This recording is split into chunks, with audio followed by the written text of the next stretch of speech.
All right, hello. My name's Jason. I use he, him pronouns. We are here to play Against the Dark Conspiracy. We are against the Dark Conspiracy by Alan Rees, and we are doing the Demon Conspiracy. This is our fourth session of four. This game is part of the Gauntlet online gaming community. Check us out at gauntlet-rpg.com or check us out on YouTube, any of our hundreds and thousands of videos under the Gauntlet RPG. You'll find us. Let's go around the table. Everybody else introduce themselves and with their pronouns and their character with their pronouns, and kind of tell us where your character is at, and if there's anywhere in particular you want to go. Maybe we'll see if the game can go in that direction. If you want to give us any hints where you'd like to end up. Looking at the character keeper, I think today, let's when we go around the table, let's start with Daniel. Tell us about Electra. Hello, my name is Daniel, pronouns he, him. I'm playing Electra, sorry. She's a scientist who is part of the team, who has recently joined the team in the last session. And she's a scientist who is, in fact, very curious to find out more about the supernatural and how it operates, and to find maybe some kind of science or knowledge behind it, because she wants it all for herself. I'm not meaning just for herself, but for humanity too. It's a dangerous, maybe a risky thing to do, but she's willing to take that risk for better or worse. So she has joined the team, and she's now preparing to do some research with the team for their next operation, I think. All right, thank you. And let's swing around the character keeper and come to Dom. Alan. Hello, my name is Alan. Pronouns he, him. I'm playing Dominique Dom Harris. Pronoun she, her. Dom is used to be an assassin, used to kill people for MI6, then discovered that some of those people might have been on the hit list because of some conspiracy underneath MI6. And last time she confronted her old boss, Sir Peter Faraday, who we now are more than certain, given he went all scaly on us, is some kind of demon servitor. What we don't know, or what we, the audience, know, but Dom doesn't know, is that Faraday has exerted some degree of possession on Dominique. And I suppose in terms of what happens next, I am curious to see when, Jason, you play that card. The gun is ready to shoot. All right. Joe, tell us about Marco. Hi, I'm Joe, he, him. I'm playing Marco Ruiz, also he, him, an ex-NSA hacker. So I guess I also think that I'm very excited about where this is. I have no expectations. I just decided this morning to have zero expectations about and just going to roll with the flow and see what happens. Although I am kind of curious to lean into my revenge element a little bit and see where that goes. I don't feel like I've quite leaned into that enough, and I'm ready to full on. Well, I guess it's now or never to lean into it. So. All right, great. That's good. Put that in my brain. I'll try to give you an opportunity. And finish this up, David. Tell us about Purity. Hi, my name is David, he, him pronouns.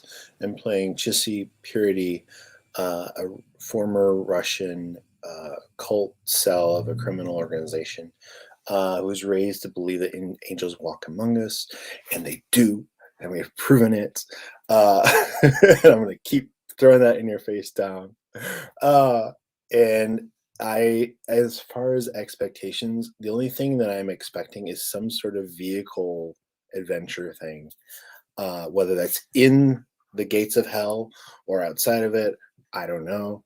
But basically to have a thrilling conclusion to our adventure and to leave us open, provided we make enough money in ticket sales to have a second feature of this amazing show. So thank you all very much, and I'm happy to be here. All right, great. Let's review our safety tools real quickly. We're using the open door. We're using the X card. We're using lines and veils. Let's review our lines and veils real quick. We have lines on sexual assault and violence, homophobia, racism, sexism, infection or plague as a major plot point, peril to pregnant women and infants, vampire and vampire lore, fae and dark fae lore. We have veils on harmed children, torture by PCs, and we are interested in demons and demonic lore, horror, gore, verbal or physical tension or conflict between PCs, romance with PCs, romance with NPCs, and drug and alcohol use or abuse. I note that I think most of Alan's run-ins of this that I've listened to, that somebody gets drunk or high at some point, but I don't think any of you guys have gotten drunk or high in the course of our game, so probably won't get a chance, but maybe you will. All right, let's review where we left off. So we had set up Operation 3. If we go to the Operation 3 tab, which is about 1, 2, 3, 4, 5, 7th tab over, we have the bare bones of what we came up with. So our rough draft objective is close the gates to hell. We have set our adventure in Turkmenistan, a Central Asian area. I think David rolled steppe/plain, so we're going to be in the dry, hot plains of Turkmenistan. It's really more of a desert. And I think David introduced this idea of the gates of hell. So there's this, I forget what the X numbers of it, but I think it's like a couple 100 feet across, roughly circular hole in the ground. Oh, Alan's got it behind him there. It's just been burning since 1971. There's mixed stories about how this happened, but I think the most realistic one is that the Soviets figured out that there was a bunch of gas there, and in the process of setting up a derrick, a gas derrick, the ground collapsed, and that derrick is down in there somewhere, probably burned as much as a derrick would burn, and it's just been burning constantly since then. And of course, we know that it's also a gate to hell, literally. It's about 150 miles from the capital of Turkmenistan, which is Ashgabat. Our goal, we also know that the demon Azrael is going to be on location in some form. And we know your safe house is somewhere out in the desert. There is an abandoned oil or gas refinery or derrick that you guys have claimed as your safe house. Is there any other details of the operation I forgot? Oh, yeah. Innocents were pilgrims. Oh, yeah. We talked online and we decided that these pilgrims are the cultish criminal cell of fellow worshippers from Purity's background. All right. Yep. Okay. What we're going to do then is we're going to jump into the investigation part of it. We'll review the objective, and then we'll get into the operation. Let me ask you guys one question. Let me ask, I'm going to ask Daniel, I'll pick on him. What do you guys think you did with Psycho? You guys have this green-haired hacker who's regenerates. He's infused with some powers from the demons, but what do you guys think you did with him? Because you rescued him from the demons at the end of our previous operation. Yeah, I think maybe because he's been blown, we don't have any use for him right away. But maybe we can, maybe we took him with us because in case he comes up with something or remembers something, or we find use for him, so we just take him with us to our safe house, yeah, and keep him there safely, of course. Who the heck is keeping an eye on Psycho? That seems like a liability. I think if that's what we're going to do with him, then I think let me think. Where are we on the intel? I think I'm prepared to spend 1 intel to call on a contact. Let me think. Let me think. Some muscle. I want to call on some muscle to keep an eye on him. They can protect people, so he's not going anywhere. This is. You had a policeman, but probably I did. You had Bernie. did. I don't know if he'd fit though. Yeah, no, Bernie will do. Okay. Bernie thinks I've sent him tickets for a holiday in Central Asia, but it's a working holiday. Didn't we have Bernie played by Superman, Witcher, Cavill? Yeah, from the Mission Impossible movie. Henry Cavill, yeah. Okay, sure. We can afford him. We got a big budget, just for a small role. Okay, so let me start with a cutscene to kind of introduce the setting a little bit, and then we can get into the investigation. So I also created a little bit of a map just to kind of give us a rough idea of the setting. If you go to the tab about 8 or 9 across, it says Map, Gates of Hell. For our final operation, I really pulled out all of the stops and created this simple little map. So we start with a cutscene. We see this corporate helicopter zooming across the desert, this flat, dry desert. And it's black and it has Spirit Tech along the side of it. Okay. And it's zooming across and it passes over a crowd of these pilgrims walking through the desert. And we see in the distance a comm tower, and this helicopter flies over these pilgrims. And a lot of these pilgrims are looking at their phones for some reason. And it flies over and there's this comm tower. And we see that there's all these cameras that are looking down into the gates of hell, which, is there. And the helicopter, of course, swoops around it. And we see down in the gates of hell all of that flames, all of the burning flame.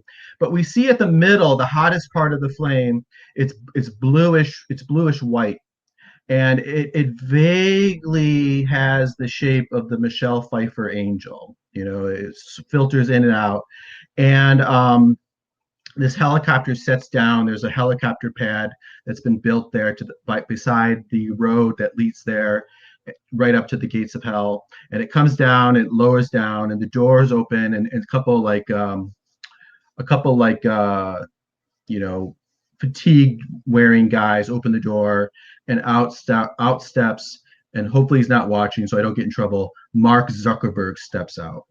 And he takes the hand of a young woman, and she steps down, and she's in a long white sacrificial robe, and she steps out and she walks right up to the edge, and the two of them stand by the edge, and they look down and they see the angelic figure in the heat, and she just steps right over the edge, right into the flames, and she disappears down in there. And we see the flames, they flicker and change around where she fell, and they become red hot and orange and yellowish, orange and yellow and red instead. And it takes on a much more upsetting figure. It changes from Michelle Pfeiffer to something else. All right, so that's going to just sort of set the stage. So there's a rough, I'm thinking we established that this place has been shut down, kind of like Chernobyl, because it's so dangerous. So there's probably at about a 10-kilometer distance, there's a chain link fence, with lots of signs in Turkmen, I think is the language, that says, keep out, danger, explosive hazard. And then there's a single road that leads into the site. And Spirit Tech has set up a compound about a kilometer from the gates of hell, with picture a lot of like military, tents and a couple helipads and like a motor pool with a bunch of like, ex-Soviet gear that they've acquired. Okay. So let's go around and try to flesh out our operation with some investigation. So we go back to Operation 3.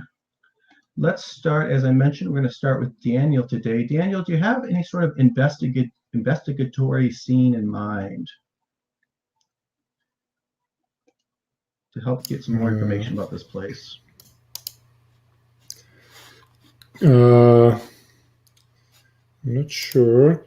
I would like to maybe find out more about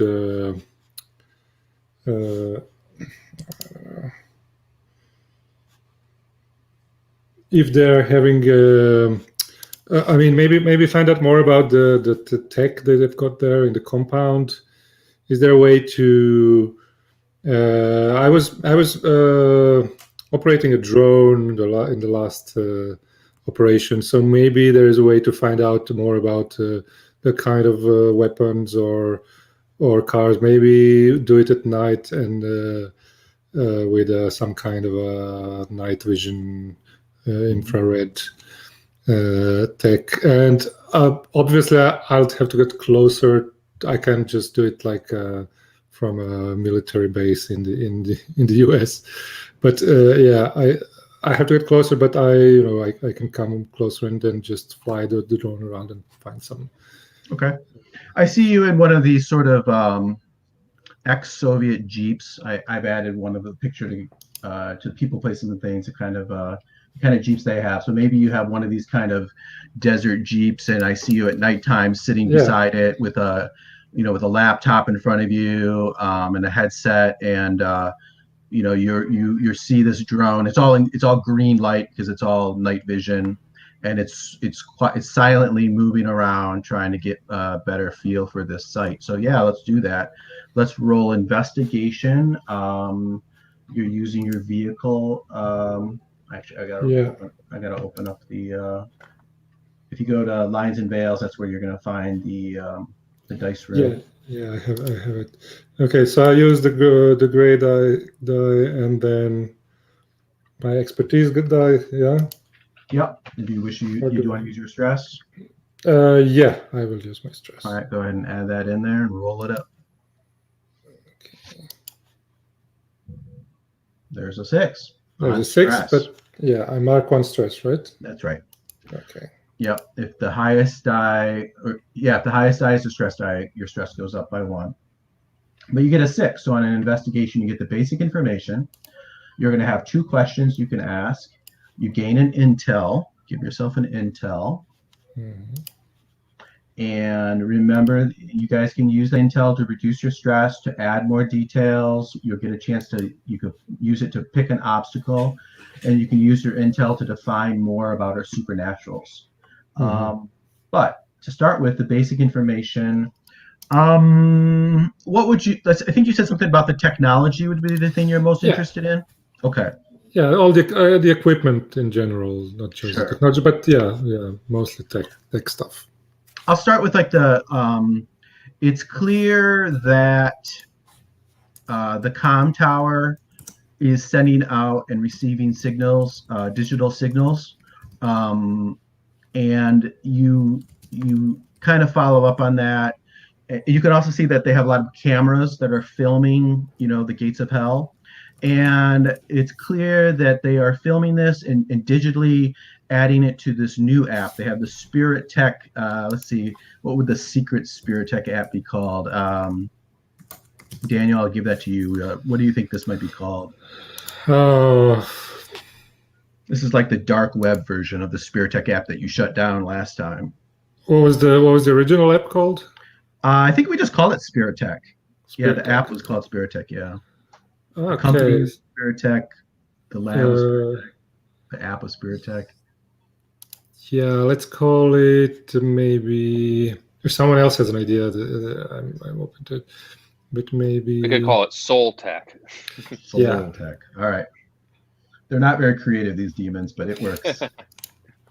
They get a theme and they just stick with it. All right, so you discover this soul tech, this secret dark web version, and it's sending out a real time filming of this Gates of Hell with that prominent Michelle Pfeiffer. You do notice though that they always edit out the parts where it gets gnarly. When it gets nasty, they seem, it must be on a lag because they edit out those parts. So that's the basic information. You get 2 questions, and you can cover the whole operation, the whole site itself, if you want to broaden your question. Yeah. So the first question maybe, how much weapons do they have, or how, if they have any. Sure. So what we can expect to find as an obstacle or Right. use if we get there. They have some of those ex-Soviet Jeeps patrolling sort of a perimeter. They also have, several more back in the motor pool. There's probably, let's say there's roughly 20 guys that seem to be in their team, 20 combatants. And they also have a couple helicopters. Some of those big bulbous Hind helicopters, the ones they use in Afghanistan and in Rambo movies. They've got some pretty good gear here. Okay, and while I'm there, while the drone is there, I would like to take a look, maybe take a peek inside the hole, the gate. To see if I can find it. Try to get as deep as I can to maybe risk it a little bit with the drone to see if there is something there special. If I can find something special there. Yeah. I think you mentioned before that maybe at the end of last time you mentioned something about like driving a vehicle down in the crater. How about you discovered that they've started to build some sort of like ramp road that leads down towards the center of this conflagration. But also I think the scary thing, the scary thing is that as your drone gets down in there, you start getting some feedback and a voice comes through, something like Electra, so yeah, that's the scary, maybe why you got stress. What was that, David? I wasn't sure if we were going to have like conventional ramps with vehicles, or if we were going to have like some sort of modified like drilling machines or something like that wouldn't necessarily need like normal ramps. So I'm fine with whatever. In my head I just I'll leave it to you, Daniel. Do you like the ramp idea, or do you want something? Would something else be cooler to you? Well, I don't know if I'd probably go with the ramp. Maybe maybe there's something else that I haven't seen. There's probably something else down there, but maybe the prospect of going down there and investigating is cool for the operation. So let's go with the ramp. Okay. All right. And David, you can certainly spend intel, or when you do an investigation, if you want to explore more of it, you certainly can. Yeah, I probably it's too hot for the drone to descend inside. So maybe there is something else down there that I wasn't able to see or to detect. Right. Yeah, there's probably a readout on your screen of the temperature, and it's it's in the red zone. All right, so let's flip around to Dom. Alan, do you have an investigation scene in mind? No, I think I have a preparatory scene in mind. Okay. So I will reserve my my scene for preparations to create some fictional positioning. Yeah, let me introduce that idea that Alan's taking advantage of. So you can do an investigation like Daniel did, or you can pass, and then you can do a preparation, which would then put you into the scene somewhere. You've already sort of gotten into the setting, and we'll do that right before we actually start the operation. So we'll come back to Dom. If anybody else wants to do the same, that's fine. All right, let's pass over Dom and go to Marco. So David was reading my mind in the chat, or him and Mark Zuckerberg were reading my mind in the chat. But so I had said, when as soon as Daniel had said, we'll keep Psycho around, that was where my head was at too, because my thought was he could be useful in helping me get access into some of these systems to get all the stuff I think we would want to do. Is I think I want to try to get in so we can get access to the cameras that they have and any security type stuff they have, so we can get a better sense of what at least their electronic security is. And then I'm thinking that and I don't know where this lands in investigation or preparatory, but I guess it depends on if we need to see how successful he is at getting into the system first. And then I think I also want to, I think we want to be prepared to disrupt whatever feeds and information they have flowing out of here, or subvert it, right? Like you had mentioned, they have it on a delay. We've also talked, I think, a little bit about Purity has done stuff to try to subvert the believers, right? So if there's information we can insert into the whatever they're sending out to disrupt what they're trying to do. So I think. All right. Well, let's not put the cart before the horse. So let's do the roll of your digital intrusion, and then you can certainly, if you get some good questions, there's also questions/statements, so you could just establish those things with your results. So let's go ahead and roll. So you've got digital intrusion, where you're hooking into their wireless signal here. Do you wish to include your stress die? Of course. All right. Fingers crossed. All right, you got a 5. It's on the stress, so your stress goes up. You're going to get the basic information. You're going to get one question or statement. So I think the basic information is I think you find, especially with the help of Psycho, that their digital security is pretty weak here. And it looks like they have, they haven't put a lot of, maybe they haven't been here for very long, or they're desperate or whatnot, but it's actually not too hard for you to break in and get access to their digital information. And I think you're, getting into the Soul Tech app is a little harder, but you managed to do so. What would be the main thing you find that it's being sent out to their true believers, in the angels, is who they're focusing on. And maybe they're gathering location information, and you get, like, we see a map come up on your screen, and it shows all these blips moving towards this site, all these blips up these different phones that are using this app, moving this direction. I think that's the basic information. What would you like to do with your question or statement?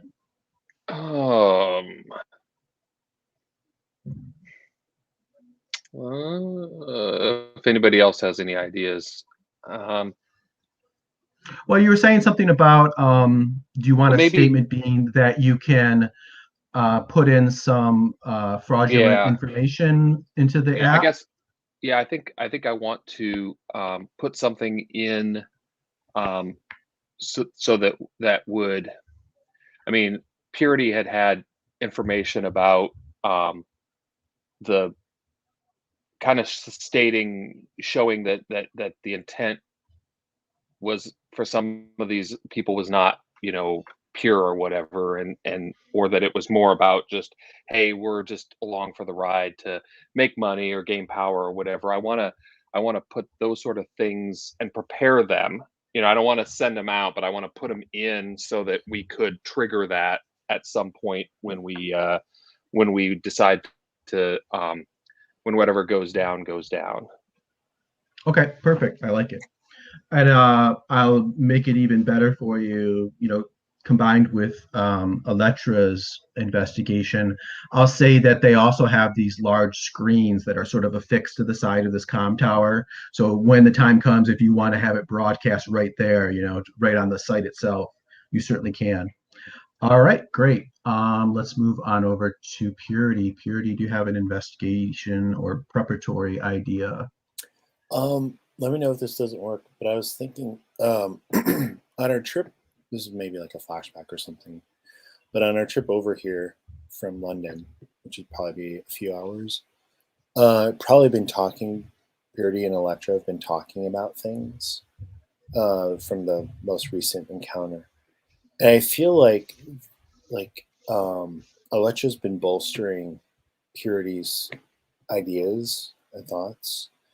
And then shortly before we arrive at or maybe after we get into our new safe house, I feel like Purity would go up to Dom, excuse me, since Dom had to confront Peter Faraday, the demon thing, and which would actually be reaching out to check in with Dom to see how she's doing, right? From not just a team member, but understanding that can be a very stressful situation. Is trying to not be in their face with the whole hey, angels and crap, but more like checking in with them and just seeing how they're doing. And then potentially asking Dom about anything that they gained or gleaned from the encounter of Peter Faraday that would help them on this next part of the mission. So your investigation is of Dom, it sounds like. Yeah, I'm trying to get intel from Dom after I come in and be like, hey, are you okay? And I'm trying to do it in a way that Dom would respect, not like a touchy-feely way. So whatever that version of, hey, I care about you looks like from a Dom point of view, that's what Purity would try to emulate. Okay. Hey, I see your ammo clip is empty. Yeah. Yeah, I mean, we know there's something going on. We know, the characters don't know that something's going on with Dom. So yeah, there might be some investigation there. Yeah, let's give it a try, see how it works. So you get the gray die. Sounds like you have do you have persuasion? Yep. Yep, so go ahead and use that as your expertise. And do you wish to include your stress? Oh, yes, always. All right, let's give that a go. I got a 5 on my stress die. Okay, your stress goes up. Awesome. That may inform my answer. Yeah. You get the basic information. I think I'll bounce this to you, Alan. What's the basic information he gets? I think there is a sense in which Dom seems more distracted than usual. Everything we've seen of Dom has been business, very focused, very professional. And yeah, I think that in that scene, maybe as we're on the last, the Jeep that's driving us to our safe house that we're taking from some desert railway station, and maybe one of the others is driving, probably Electra, and Dom and Purity are sat in the back, and Dom is just staring into space, which is odd. That's the basic, I think. And then you have one question or statement you can make. For That's me? to David. Yeah. Okay. So I think, I don't know if this makes sense, Alan, so feel free to offer a suggestion. I think what Purity would be curious to know, or maybe the audience would be, is what is causing worry or concern about this upcoming mission? Because from a strategic point of view, or from a team member point of view, what's something that hasn't been addressed yet that we should consider? I mean, to be honest, that sounds like you're asking me which question you should ask. Sure, I can be more specific. I could tell you that linking that into your gaining stress, I will tell you maybe there's a clue that Dom is possessed. Maybe it's a more overt piece of evidence that gives you that suggestion. We established that Faraday has some sort of like weird carapace or like exoskeleton underneath his skin. I would suggest, if it works for you guys, maybe you start to see Dom's skin getting kind of, maybe she covers it up quickly, but you see that some of her skin is starting to get scaly or I have to say, I'm not comfortable with that. okay. Possession isn't transformation. Right. Okay.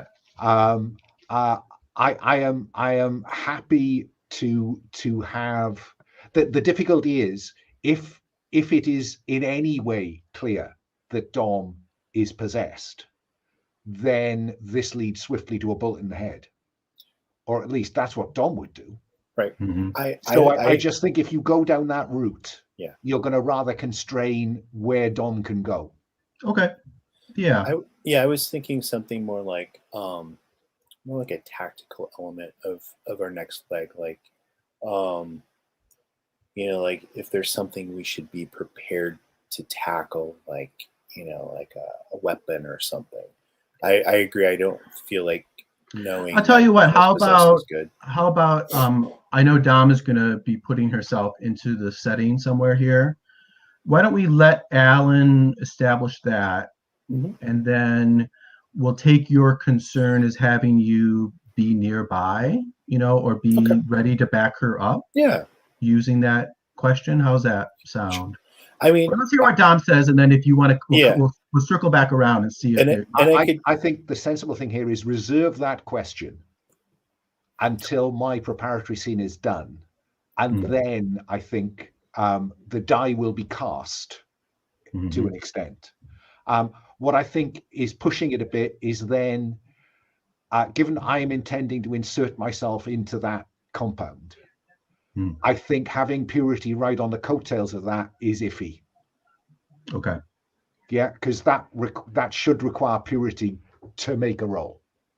So let me insert myself into the situation depending on the dice roll, and then let's see what is suspicious about Dom's behaviors. Okay. Because that seems to be where you want to go. But I think if you go pre that, so like, and I want to offer this up to Alan too, if you want, because I didn't mean for this to derail anything. And I like the idea that you're holding the possession with him. If Dom were to mention like, oh, I'm just thinking about Maisie or something like that, right?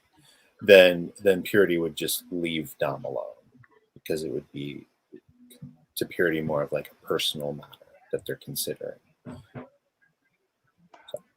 I think you're better off reserving that question, because Okay. I think that just sounds like a PC to PC interaction. Doesn't seem like an investigation.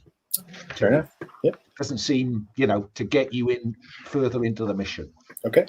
So maybe we'll have you, with binoculars, looking at Dom, and then we'll hear what Dom does, and then you can come back and be like, I'm curious about this, and then you can ask, and then we'll fill in more detail about what you might be curious about.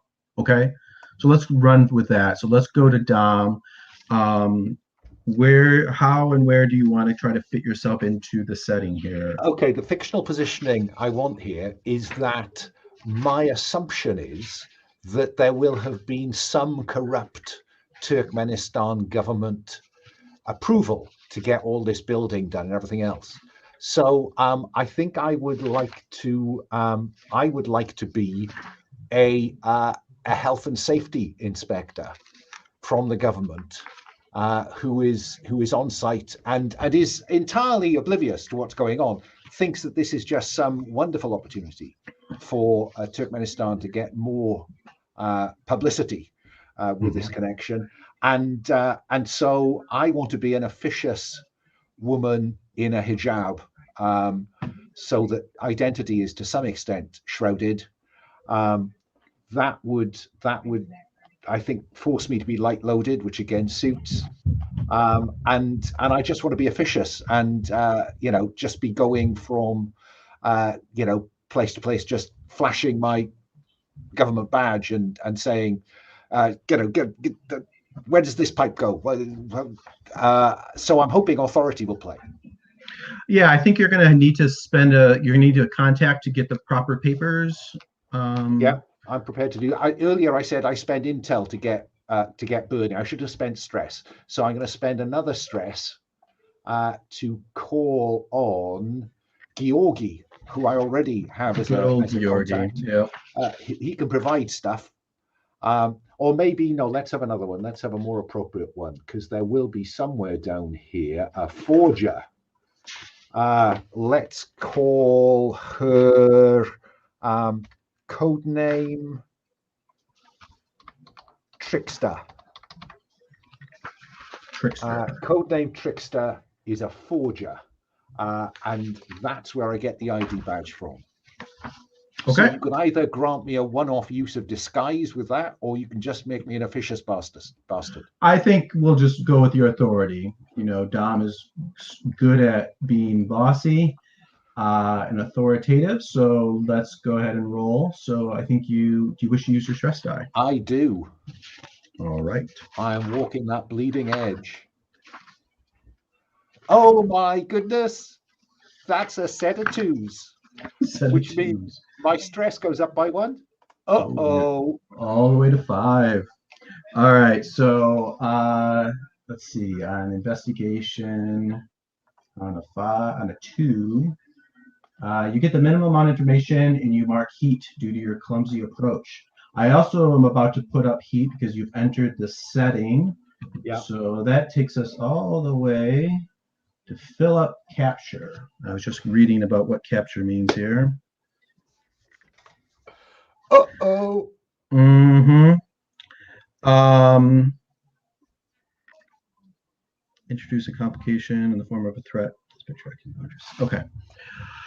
I think there's a cutscene, and we see Mark Zuckerberg sitting in his helicopter, his luxury corporate helicopter at the side of the the flames burning in the gates of hell, and he picks up a phone, and he says, "Excellent, they're here. They've entered the trap. Perfect." And we see the person, you're standing across from a man who just hangs up a phone as you walk into the tent. And he says, "Oh, is it time for our payment to the glorious government of Turkmenistan?" And he goes to pull out like a suitcase full of money. He assumes that you're here because you're corrupt. I think though, but you're in the site. Let's go back before we jump into the operation then and see if there's any changes we want to make to our objective. Is the objective still closing the gates of hell, or do we want to change it up? I just wanted to go back to David really see if Purity now wants to ask the question. Right. Or make a statement. Yeah. Let me put one piece of information out there, and certainly anybody can use intel to do this. But I think you guys still need to establish how you're going to close the gates of hell, if that's what you're planning to do. The actual mechanism to do so, we haven't heard anything about that yet. Well, so with that pair of twos that was just rolled, does it seem like Dom is off their game, Alan? Oh yes. Okay. Preoccupation has become clumsy. Yeah. So yeah, I feel like Purity would definitely kind of step in, in that almost mentor-mentee role. Say, hey, do you have your head in the game? And I think that, and almost snap, like doesn't mean it, but just snaps like Dom might, like boom. Can I just ask Jason, are you do something else or maintain your cover for that set of twos? Because I think what happens next. Yeah, I probably should have done maintain your cover. So you're blown, choose to either get caught or mark heat and flee for your life. Although I think when we talk about a preparation scene, I don't think I want to hit you that hard. I think we want to let you go ahead and get in. But you are indeed, maybe I'll tell you what, Purity, you can, if you want to use your question, you see a team of heavily armed men moving towards that tent that Dom just went into. And maybe oblivious. Right. Oh, well then I would radio Dom over our earpiece to let them know. Right.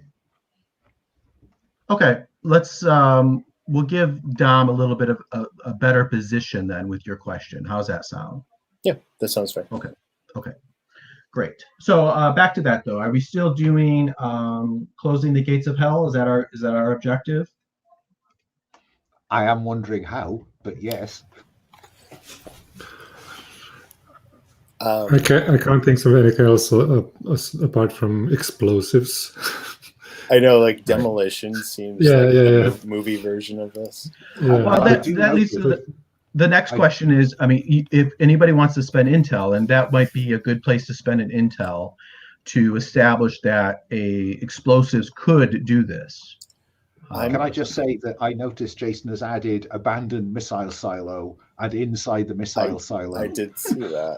Yeah. Are we going to just in case? I put some pictures. Yeah. I am going to spend an intel, I think, on this. I think what I would like to do is, if it seems appropriate in this game, to do some sort of ritual with the missile or something.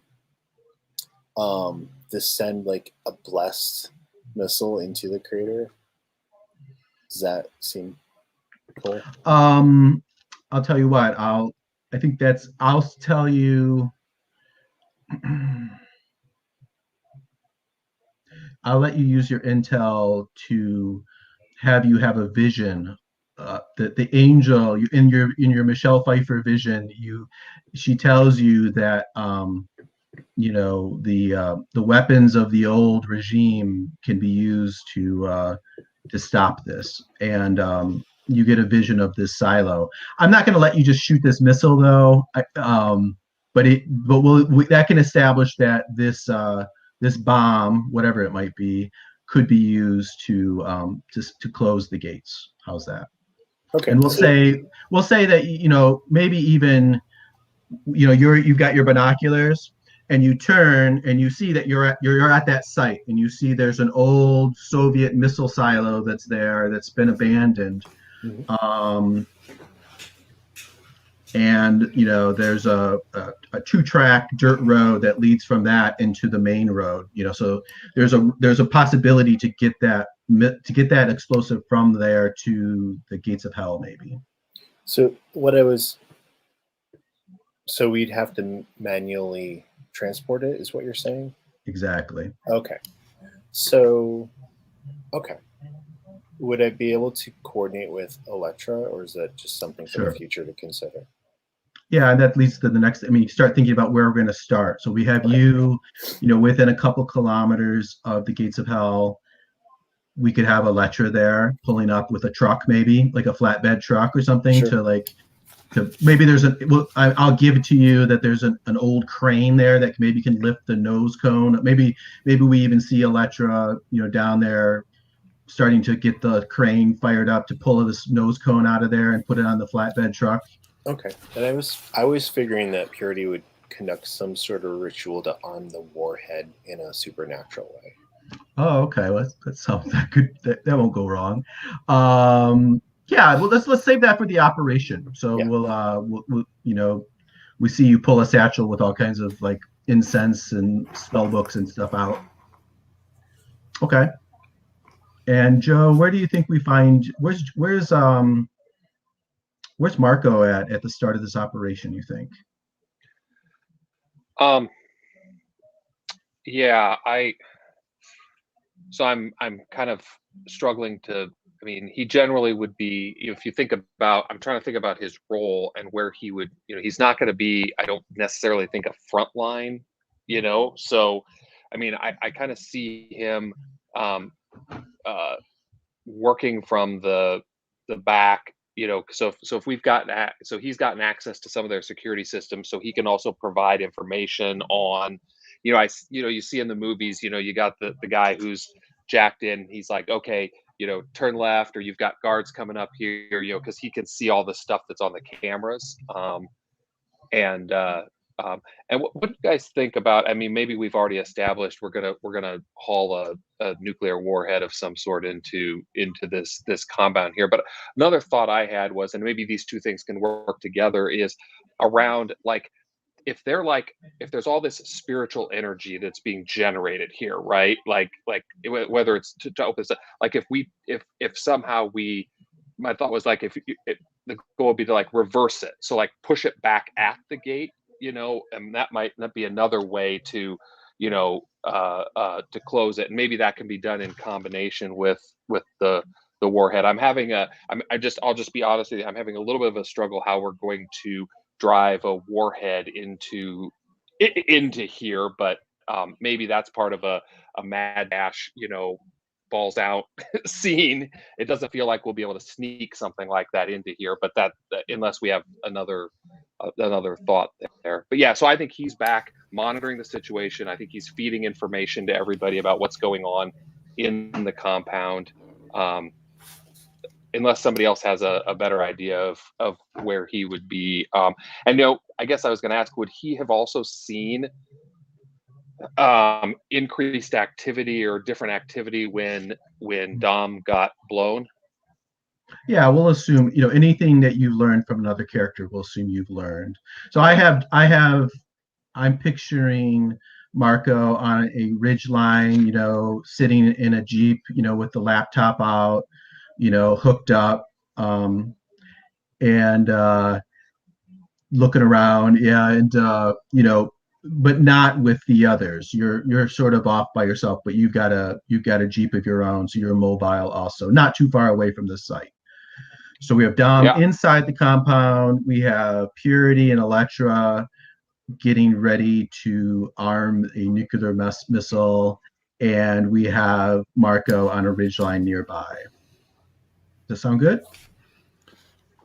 Okay, so then, does anyone want to spend intel to establish an object or an obstacle that you want to take on that would make you look cool during our operation? I have an idea. I don't know if this works like this mechanic, but I was thinking about this missile, and we were a little bit confused about how it would work to get it there. So maybe an idea is that it's not enough just to put it inside the hole. So maybe we have to do something inside the hole to prepare it for this missile to go in. I'm drawing inspiration from the last James Bond movie, of course, if any of you have seen it, but it doesn't matter. It's not a spoiler. But yeah, so maybe we need to maybe open up some kind of a hole inside this hole for the missile to get in deep enough to destroy the. Is that suggesting that the ritual is at the point of arrival rather than the point of departure? Yeah, I like that. That's what I was thinking. So maybe we need to see Purity do the spell once this could be there. Yeah. And also this is connected to my wish that Electra goes inside the hole and does some research experimenting before we do this. Yeah. Okay. Maybe if you want to establish an obstacle, let's say we want to see. Tell me if this works for you. Yeah. We want to see. I'm looking at Operation 3. So under obstacles and complications, there's a spot for Electra to type in what you might want to see here if you want to spend an intel. But we could have one of the obstacles be something like see Electra taking readings or something once she reaches the bottom of the crater, something like that. Maybe there's some Or, kind or of a I have to get the data, keep Yeah. it like tight and powerful. maybe I need to get that data. there's some kind of a high magnetic reading or whatever that could probably maybe be some kind of a protection from the missile, so that we have to turn it off from the inside. And this could Okay. be Electra doesn't have to know right now what it is, so maybe it's something that needs to be done either by science or prayer. Okay. Yeah, I think you go on. Or This both. would be a good mix because we'll see. We want to see Purity doing a spell to prepare the spike, so that the missile can actually do what it wants to do. But we also need to see Electra use science to allow you to survive this, and also for her to learn, what she wants to learn about demons and gates of hell and all that. Okay, so I write down maybe a magnetic shield inside. Is that enough information? Sure. Setting up a magnetic shield. Yeah. So we'll see. You have a suitcase, a big suitcase full of sciencey googly-gocks. Who know? I'll leave it to you to describe what it looks like and how it works. But Okay. yeah, put that in there. You spend an intel, and that will make one of our obstacles be that. Does anyone else want to establish an obstacle? All it costs is 1 point of intel. Yeah. So I and Alan, you can, if this doesn't fit into how the game is supposed to work, but given that Dom is the team member I care the most about on here, having seen or been told that she's in trouble in there, I think maybe I want to do something to help get her out. Is that more information than my care? I think I know enough that we saw. Think of it in terms of the obstacle. What would the obstacle be? I think going in, like, and getting around. Do you want to see overcome? I'm thinking how to phrase it in terms of an obstacle. So I'm thinking, right.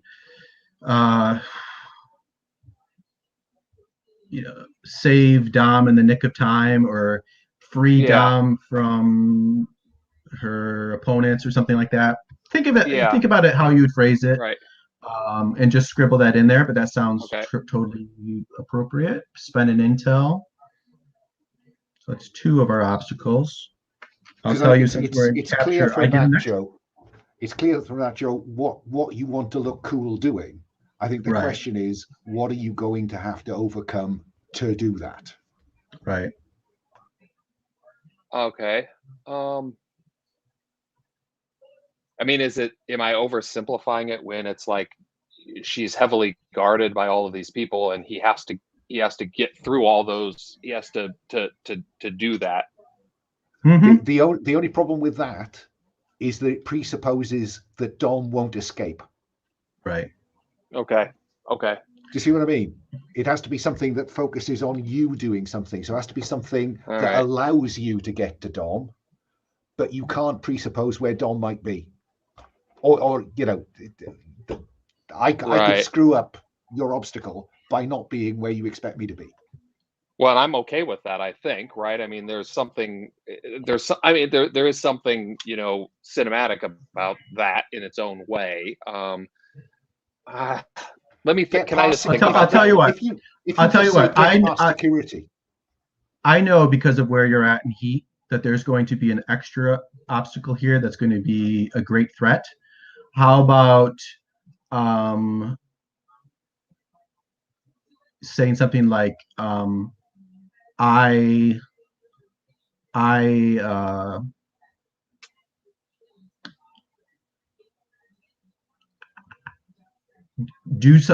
need to do something dramatic to help Dom, something like that. Yeah. Sound workable? Okay, no, so let's scribble it down. So what that tells me is that when I bring that out against Dom, I'm going to give you that opportunity to make your dramatic entrance to, save the day, to help out, whatever seems appropriate at the time. Okay? Perfect. So yeah, scribble a little bit of that down in that spot. Anyone else? All right. So we're an hour in. Let's go ahead and take a break. Let's take 5, and we'll come back and we'll jump into the operation.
David said he'll be a minute, but I think we can get started. Let's start with in the tent, the military tent that you're in, and there's I'm seeing like a blonde-haired, say he's German, a German man that's sitting across the desk and is about to show you this suitcase full of money. And you get over your ear bud that from Purity that there's a group of men, coming towards the tent. What are you going to do? I'm probably going to cause the distraction that I hope will then allow the rest of the team to get to the gates. But given I currently sit on 5 stress, I want to seek relief from the horror first. Sure. And I want to seek solace in a relationship. It's time to throw Maisie further under the bus. Of course. So yeah, I want to seek relief from that by describing. We know where we've seen Maisie at home, and I want to see her walking to work at MI6. I think she's probably she's not operative, she's administrative in MI6, and I think I'd like to see her followed by some suspicious-looking goons, and then I'd like to cut to, we think she's on her way to work. And then I'd like to cut to somebody in the office at MI6 saying, has Maisie taken leave? Is she on holiday? Because she didn't come in today and I've not heard a call. And that will allow me to mark missing. But I will roll a D6 just on the off chance it comes up 6. It is not Dom's day. Nothing above a 3 so far. So I will reduce stress by 1. I will mark Maisie as missing. Who knows whether she's on holiday or not? All right. So there you are. Your stress is a little bit less. This man is reaching across, offering you this thing of money. You know there's a group of men coming towards the tent. And so as I reach for the case, I draw the silenced handgun and shoot him in the head. Okay. Go ahead and confront the conspiracy. Confront them. So you got small arms. You want to use your stress?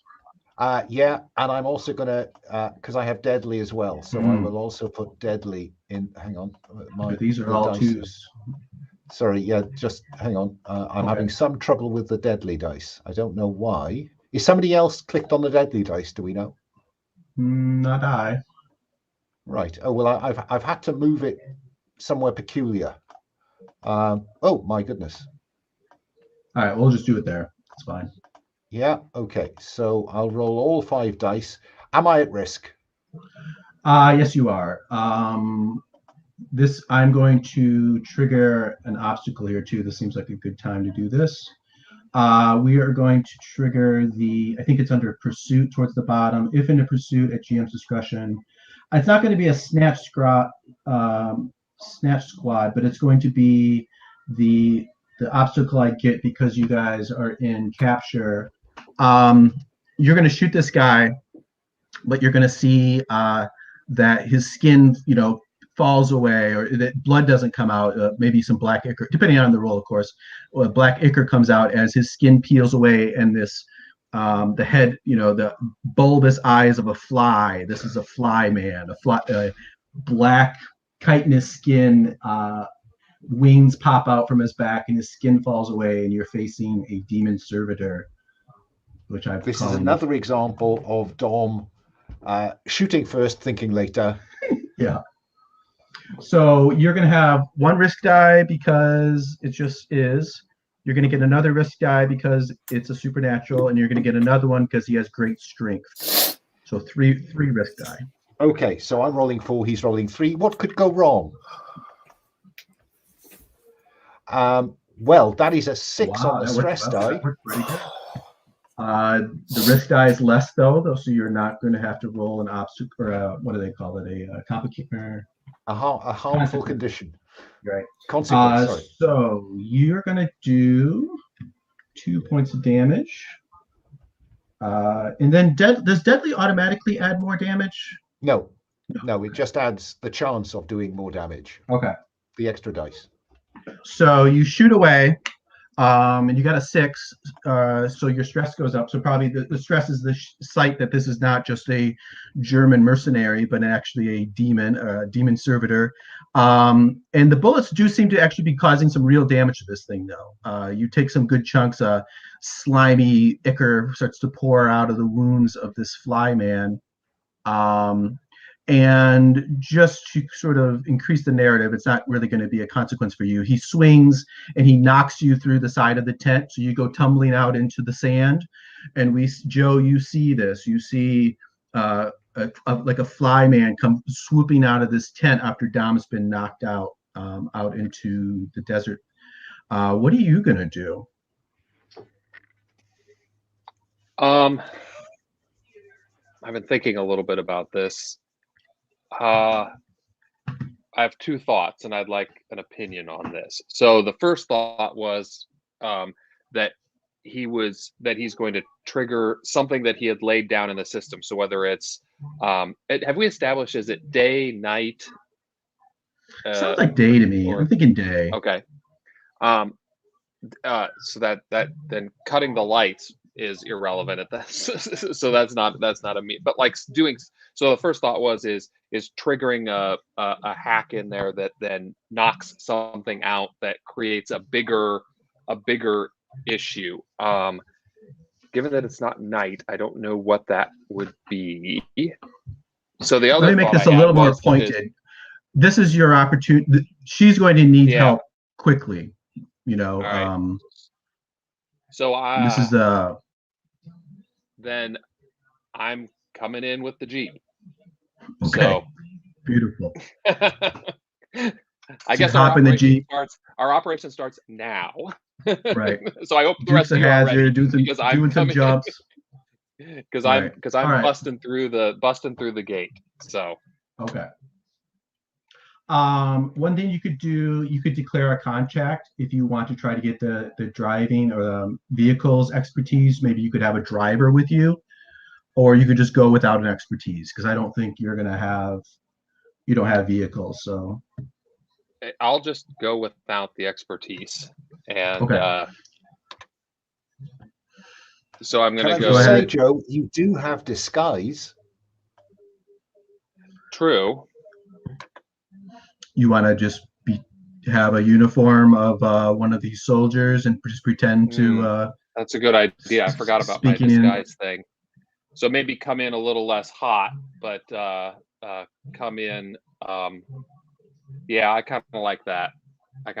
Because he doesn't. I haven't viewed Marco as brash at this point. So yeah, let's do that. So. He'll come in the Jeep, disguised as one of the guards or the military people there. So let's do that. So well, if it works out, we'll get you through the perimeter up to her as she's in the middle of this fracas. All right, so good. Let's use your expertise die. Do you want to use your stress die? Yeah.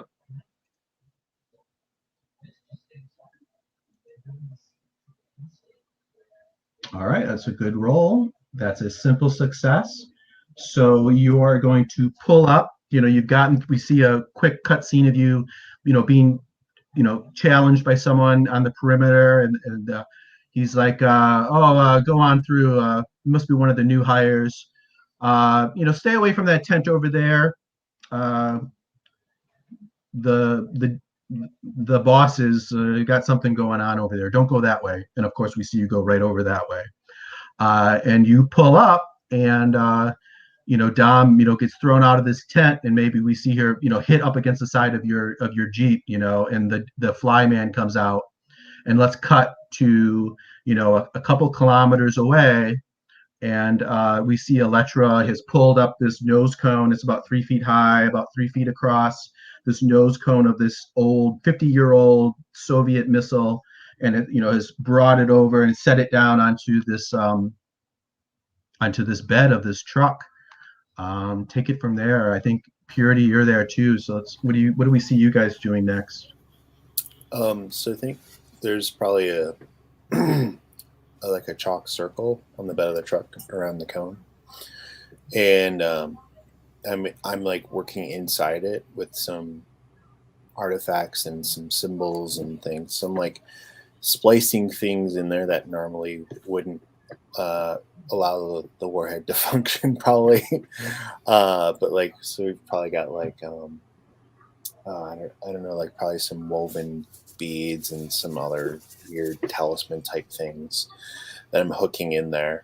I probably got like the screwdriver or whatever tool is used to open the panel in my mouth, and I'm sort of like humming some prayers as I'm working inside of this.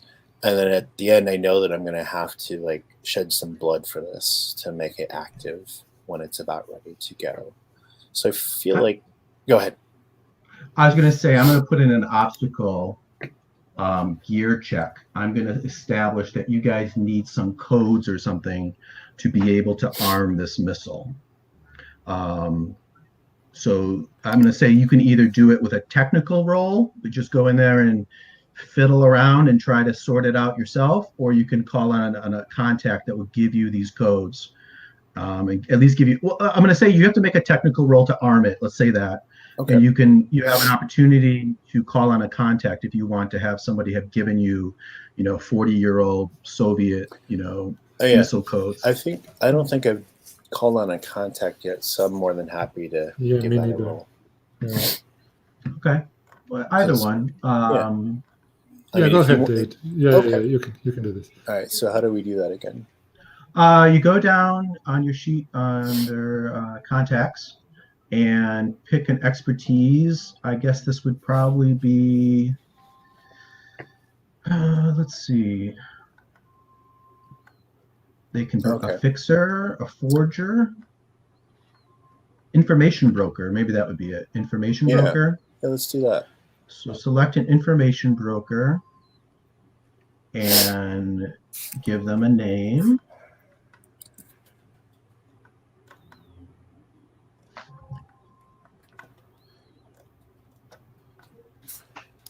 And this costs you a stress to declare a contact. So give yourself a stress. Done. Okay. So tell us about your information broker and how you got these codes. We have a little bit of a flashback. Yeah. So I think Sergei is kind of from when the Soviet Union fell down. It's kind of in that old guard, the remaining line. And, needs some money. Is probably drinks a fair amount. Has old war stories, but doesn't really have a whole lot left in life. So probably like some of my stories kind of help fill in some things for them to live off of. But I feel like this guy's almost like an uncle in a way to Purity, who knows how it used to be back in the day. And Sergei is probably on either was on or knew someone who's on one of these missile command teams. Okay, great. Let's go ahead and make that roll as we see you typing away, at this, probably the big buttons like Star Wars or Star Trek style buttons, and dials, rather than actual, keyboards. Sure. So what dice am I using here? You are going to be using the gray die. You get the expertise die because of your contact, and do you wish to use the stress die? Yeah. And then do I get to use deadly explosion in case this thing blows up in my face? No. All right, let's see what we get. I mean, if you want to have it blow up, you could. I got a 5 on my expertise. Okay, so there's no complications to that. It's a simple success. So the missile is armed. It's ready to go. A red light has to have come on. Oh yeah.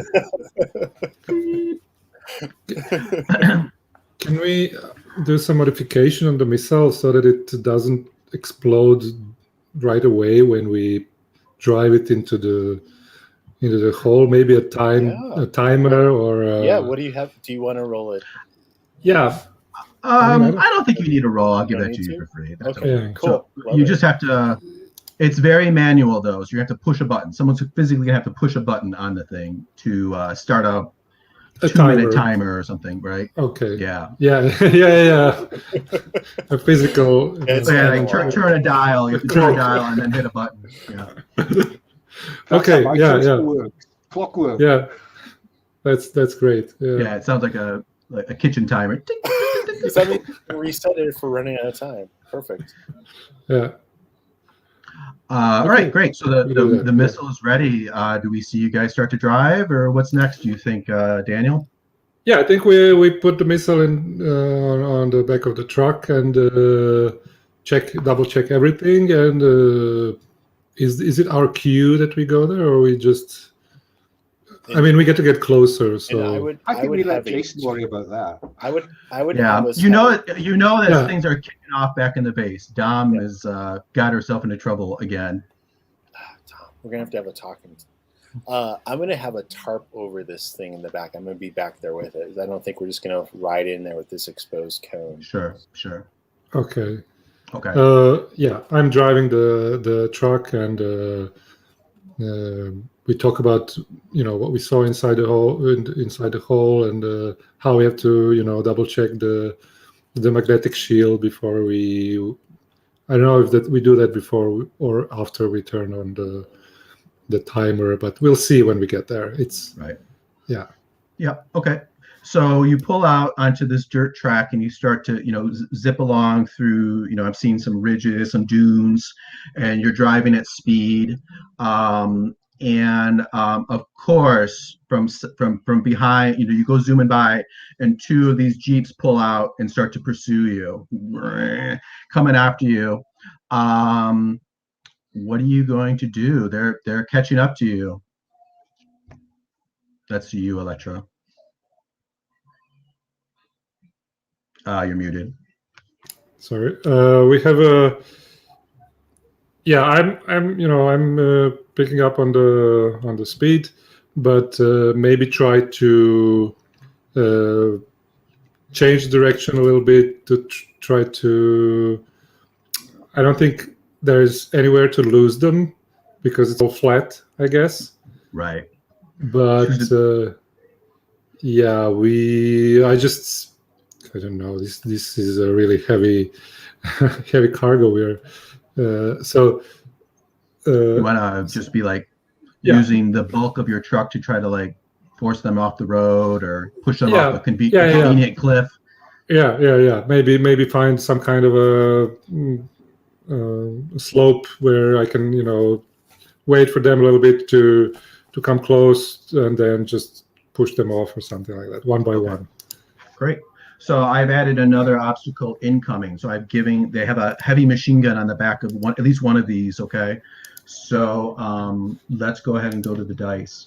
So you're going to get your gray die. You're going to get your expertise die for vehicles. Do you wish to include your stress die? Yes, I do. All right. And then we're going to add a risk die. We're going to add 1 risk die just because. We're going to add another risk die because you're outnumbered, and we're going to add a 3rd risk die because of that heavy machine gun. So you got 3 risk die you're going to add to this. Okay. Roll them all up, and let's see what we get. Let's see. Oh.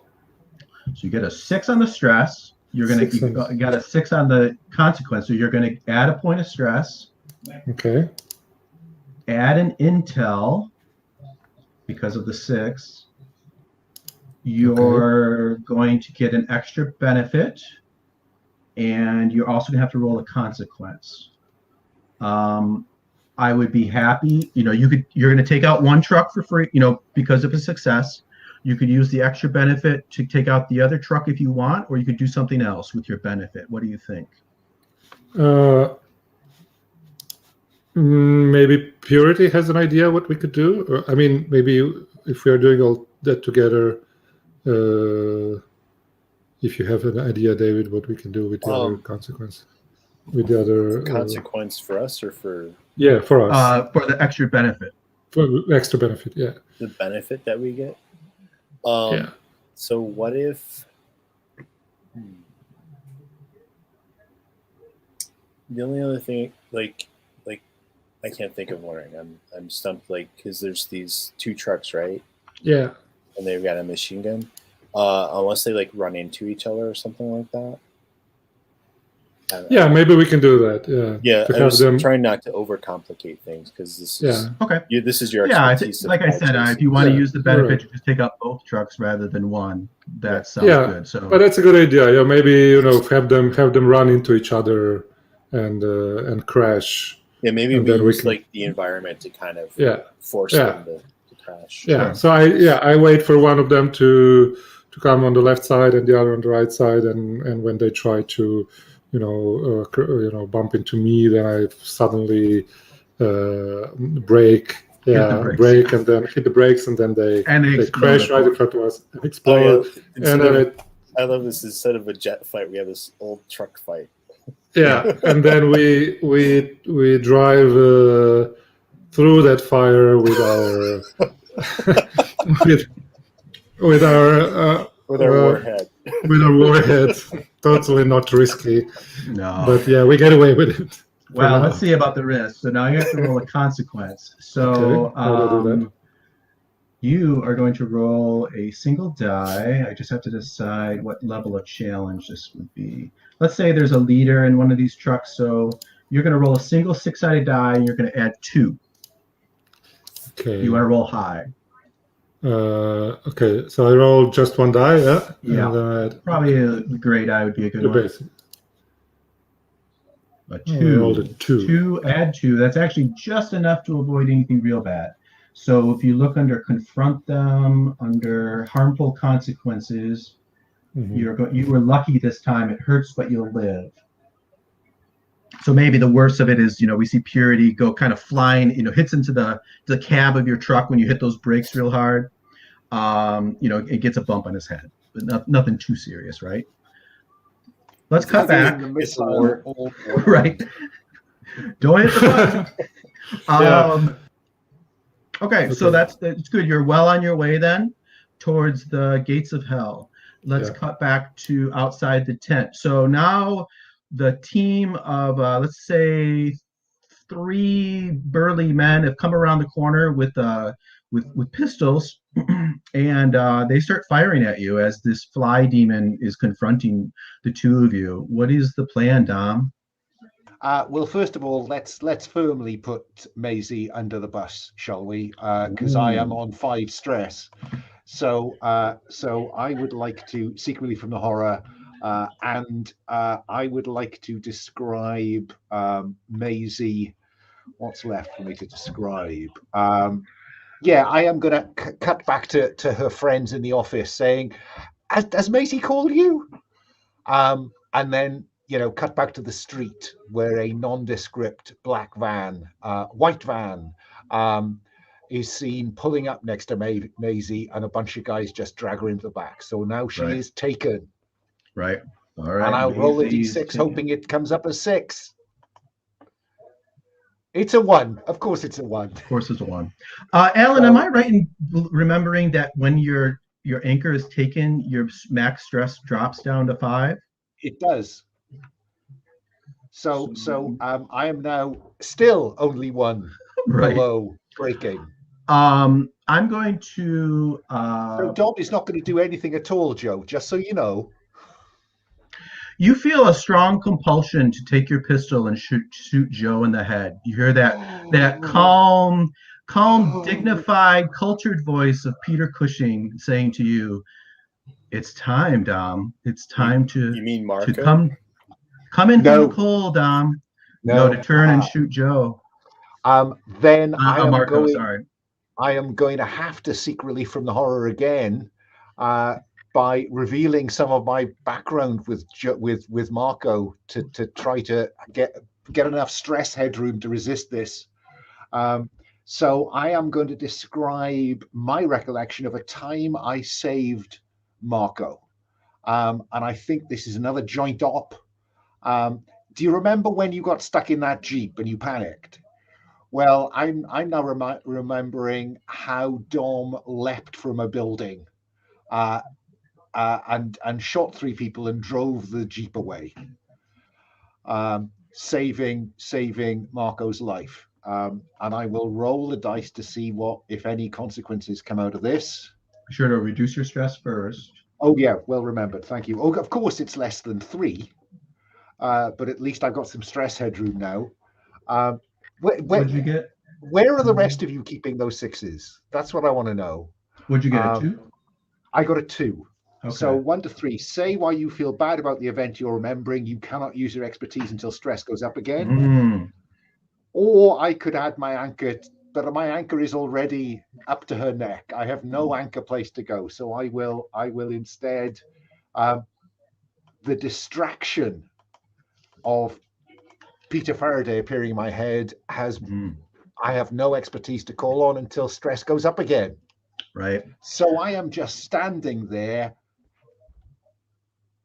as my gun comes up towards Marco, and I would like to resist the possession, please. All right. So do something else. I don't think you have any expertise. You can't even use it because you're just your last. Doesn't matter. Roll. Yeah, exactly. You're in a bad place, Tom. I am in a very bad place. You want to use your stress? Of course, because I have one point of headroom. All right. A 6. At last. Good. Okay, so you're going to resist that, of course, and you're going to get an extra benefit. I would like to mark intel as well for that. Yes. For that, just before I forget. And I would like the extra benefit to have, I would like to have expel. Now, you might, if that's too much, I'm prepared to have Faraday put back in a box, or I want to be freed of that compulsion. Absolutely. I think that works perfect. And it looks like I'm about to shoot Marco in the head, but in fact I shoot a guy just over his shoulder. Right. I'm going to say, in that this dark, spectral energy flows from out of you. You let out a scream because it hurts, of course, and it flows into one of these 3 guys, and he starts to like shake and tremble and convulse. And you shoot him, and he flops down, continuing to convulse and whatnot. But we're now back in. That was scary. So you've got to roll for stress. Yeah. That is a 4, which is more than the 3 I currently have. So stress goes up. All right, you're back on the edge again. All right, Marco, what are you going to do? Dom is having a moment. There's some weird spectral energy flowing around. A couple of guys are starting to shoot at the Jeep. Okay, so I was thinking of using. So in the safe house, we have access to gear, right? So I want to, and if somebody else doesn't want us to do this, then throw this out. But I want to use the automatic weapons one, and then I have a bunch of I brought a pile of our machine guns or our better weaponry. They're in the back of the Jeep, right? And so I wanted, and if this is too much, just say so. But I want to do kind of 2 things. I want to well, I'll tell you what I want to do, and you can just tell me if this is too much. So I do want to trigger the deterrent that we had put in there. This feels like the right time to do that. And then I also want to, I see myself whipping the tarp off the back of the Jeep, and it's bristling with our automatic weapons. And I want to, if possible, from a spatial perspective, throw one to Dom, and then obviously then get one myself. And so okay, so let me ask Alan a question, because I always forget how this works. So you guys both have lightly loaded marked. Would him carrying this in on the Jeep work with the way we do load? I think that it is tricky, given the fiction, not to be heavy loaded. I think medium loaded is okay, because he got through the gate, right. And you might have made that more difficult if he was heavy loaded. Okay, so we'll allow you to have things with a. Go ahead, Mark. Each of you increase your load to medium then. and then you can declare weapons or whatnot as you needed. And then Joe, Marco, you're going to have like broadcasts on your like laptop or something, like the sounds of people saying that they don't really believe in demons.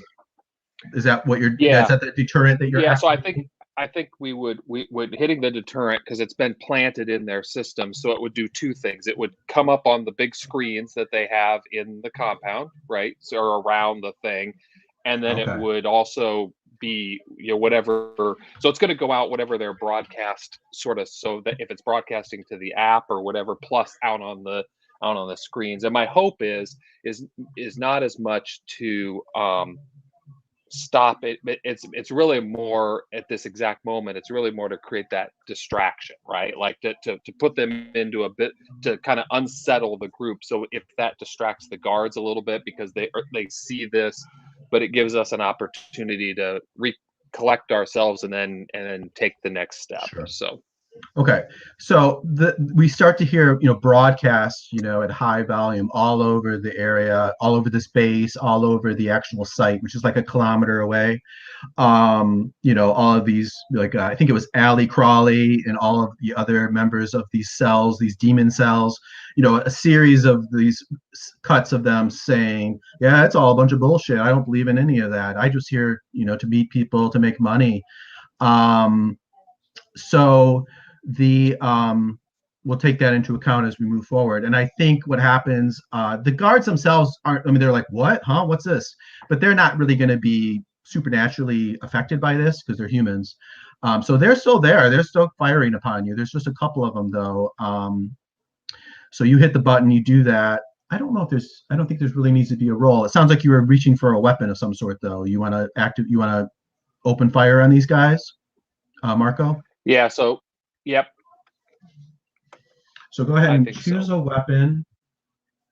You can choose a weapon with up to 2 dots, which means I think you could probably have a submachine gun, maybe an assault rifle. I forget if that's 2 or 3. I think it's 2. It's going to be an assault rifle. Okay. So that uses the automatic tag, is that right? An assault rifle. Yep. So I'm going to mark automatic weapons for your safe house. Mark it as a target. Okay.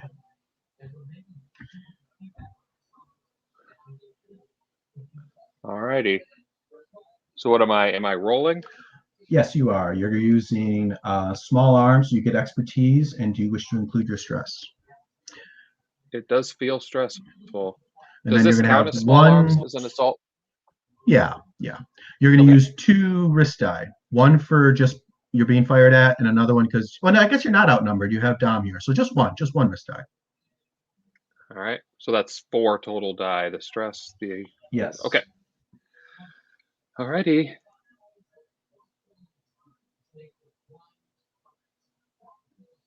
Looks like 4 is the highest on the gray.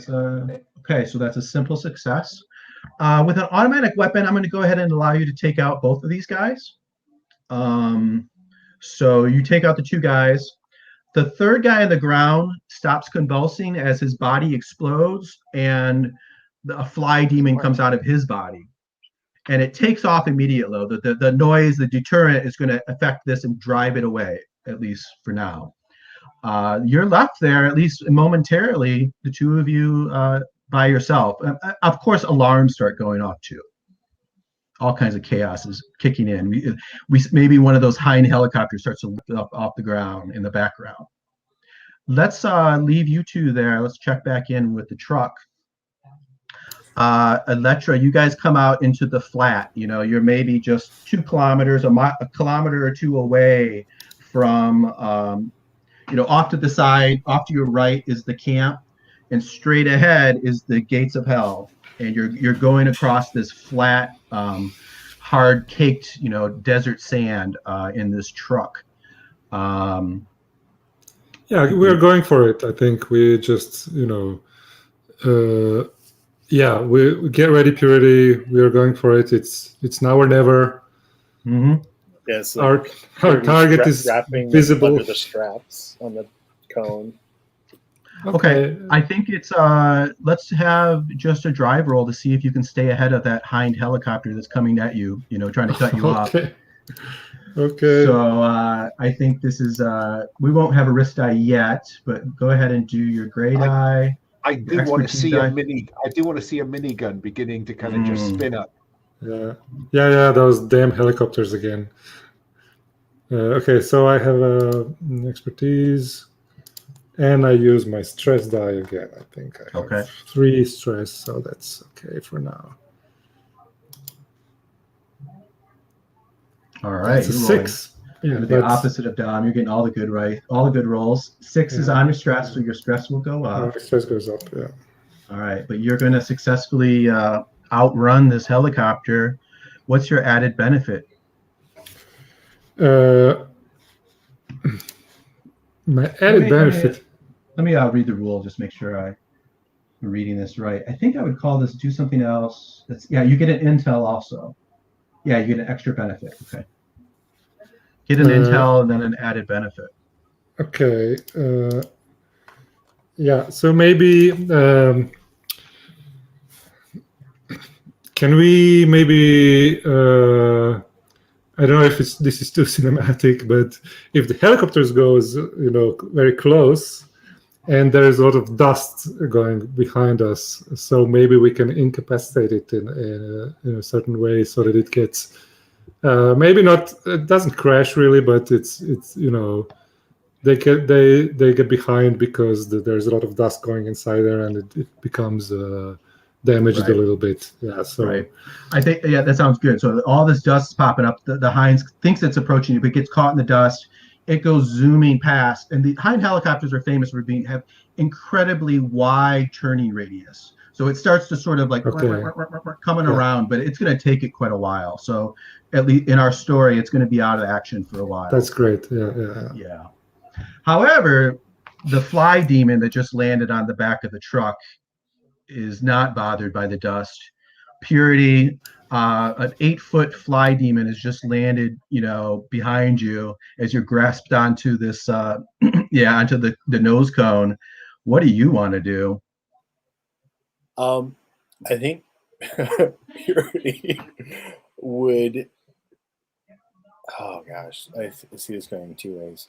I think Purity would probably say something to Electra, like in regards to one of their more recent conversations, like go all the way, like I trust you, and we'll probably grab this thing and jump off the back of the truck to keep it from interfering with the mission. You're going to jump off the truck? Yeah, okay. Jump off the back of the truck, trying now, to remember, this thing. That perfectly is fine, and we certainly can use narratively. We can get you to where you need to be when the time comes. But we do know that you need to do some sort of spell. We established that we need to do some sort of spell to make this thing work, right? Well, I mean, or can Electra do it? We've established that I talk aloud when I do stuff, so maybe Electra's picked up enough, and my gear is still stuck to. Yeah, that works for me. Yeah, so if nothing else, Electra can carry out the rest of the mission. Then we'll give her an interesting choice. Should she do the spell or set up the magnetic? Science or supernatural. Exactly. All right, great. Let's do jumping off a truck. That sounds like do something else, or would it be flee for your life? I think it might be flee for your life. So let me read it real quick just to make sure that's not like. Yeah, I mean, my intent is when you want to escape your fate by leaving the scene and control agrees that it's a reasonable route. I think you could do that. My attempt is to mostly keep the fly from interfering. Does that change anything? It's not me just jumping off the truck. It's to keep the fly. You're going to grab it and jump off. Yeah. That might be confront. I think that's confront them then. I think that's confront. I think, let's do that. So you have hand-to-hand. Can I just say the rules do not state as a possible outcome, leap from truck with. Right. Didn't see that one. Wait. Alan, do you have grapple rules? Right. Grapple rules. Get advanced against the dark conspiracy. We'll have that. let's roll. You get the gray die. You get the expertise die for hand to hand. Do you wish to include your stress die? Yes. Now you're going to have to add some risk die. You get one risk die just because. You get another risk die because it's supernatural, and you get a third risk die because it has great strength. Oh, perfect. All right. I feel like I should do something here. All right, here we go. Oh, yes. That's a good roll. So you increase your stress, but you don't have to face a consequence. No insight, unfortunately. That's going to be a simple success. So I'm going to say you grab onto this thing, you jump off the side, you surprise it, you get enough leverage to jump off, and the fly demon goes with you. You roll to the ground. The fly demon starts to, grapple with you. And I'll say it takes a point of harm. It lands on the hard soil, and you do not. You cushion your fall with a slimy, nasty fly demon. I've been ready for this my entire tween years. Right. Yeah. Let's stick with you. Let's do another roll with you. Okay. So what do you do next as this demon starts to lift you off the ground with its fluttering wings? What I want to do is I want to bind this thing either to the ground, like anchor it here, or to me. I want to keep it from interfering. Even if I'm like dragged with it, I want to slow it down or stop it. Okay. With my dead weight. Do you still have your silver manacles? Do I? That silver chain, you want to declare that as a piece of equipment? Yeah, and my holy symbol too, right? Or does that not work on this thing? It wouldn't bind it. I will say, at least temporarily, the silver chain could. So if you want to declare the silver chain on your equipment, I'm going to do there's that. one box for that. Do you have an intel? Maybe we'll make you declare an intel to make silver. We haven't really established silver works on this thing, so we certainly can add a deterrent of silver. Okay, yeah, I'm spending an intel on that. Spend an intel. And I'm definitely like anti-believing in this thing. Because it's not an angel. Yeah, I mean it's already maybe you're gotten closer, you start to hear in the dimly in the distance, Allie Crawley, giving I was her, there. I interviewed her. I'm gonna throw her words in its face. All right, so that sounds like sufficient fictional positioning to succeed if you roll well. So let's roll. I think what I'll do, you get your gray die, you get your hand-to-hand die. Do you wish to include your stress die? Yes. And I'll reduce its risk by 1 because it's of the deterrence. So it only gets 2 risk die this time. Okay. Here we go. All right, Electra, you better finish this for us. Yeah, Electra's just cruising down the road. Oh, 6 on my stress die. I get intel. 6 on your stress, not a consequence again either. So take another stress. And this is great. Between the chains and the pummeling that you give this thing, it is effectively finished. It doesn't have regenerate, so the silver chains bite into it, and you kick it in the face over and over and over again. Maybe you grab a rock and just pound its head in. Here's what I think we might purity smash. Here's what I think we see. Like there's different like training montages that kind of get spliced in here, with being raised in the cell, the Russian cult, as well as with Dom and other members of the team, like teaching Purity how to fight. I think we see like different aspects of Purity, like that training starts to actually sink in and come out in this desperate moment. And is it okay if I seek relief at this point, or should I wait for another So it sounds like we flash back to a training montage with you and Dom. Okay, yeah, that sounds great. So reduce your stress by 1 and roll a single 6-sider. Let me change my stress. Because I don't know that Purity thinks that they're gonna get out of this. Like this may be the end. All right, so roll stress die. 5, which 5. was Reveal some of higher. your history together. No, it doesn't matter unless you roll Okay. 6. But it All right. does. If you go to Secretly from the Horror, Uh-huh.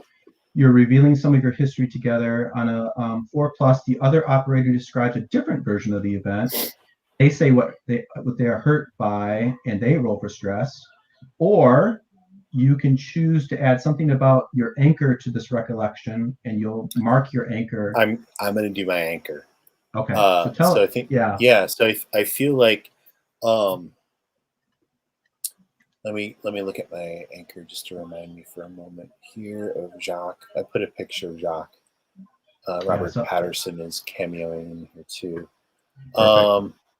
Let's see. So I think what we see is that Jacques is the one who had always been protecting Purity from some of the more aggressive elements. But then we see Jacques in a different scene showing Purity how to kill someone. And that's probably the last training montage that we get Purity basically killing someone, and that's something that they're never been comfortable with.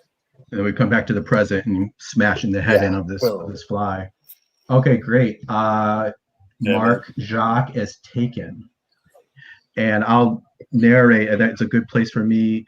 Electra, you come up over a little bit of a rise. So, and in the distance, we see the helicopter still kind of peeling around. And you come over the rise and you see, where the ramp goes down, the road hits that ramp and goes down. But you see standing there is Mark Zuckerberg, and he's got 2 pistols, and he's got one to the head of Jacques and one to the head of Maisie, and he's standing right where you need to go. This is the only way down into there, and he's standing right there with these 2 pistols to the heads of these 2 guys. That's a good place to take our last break, and we'll come back and finish up. Let's take another 5.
I have to say that was exactly my plan, to aim straight for Mark Z.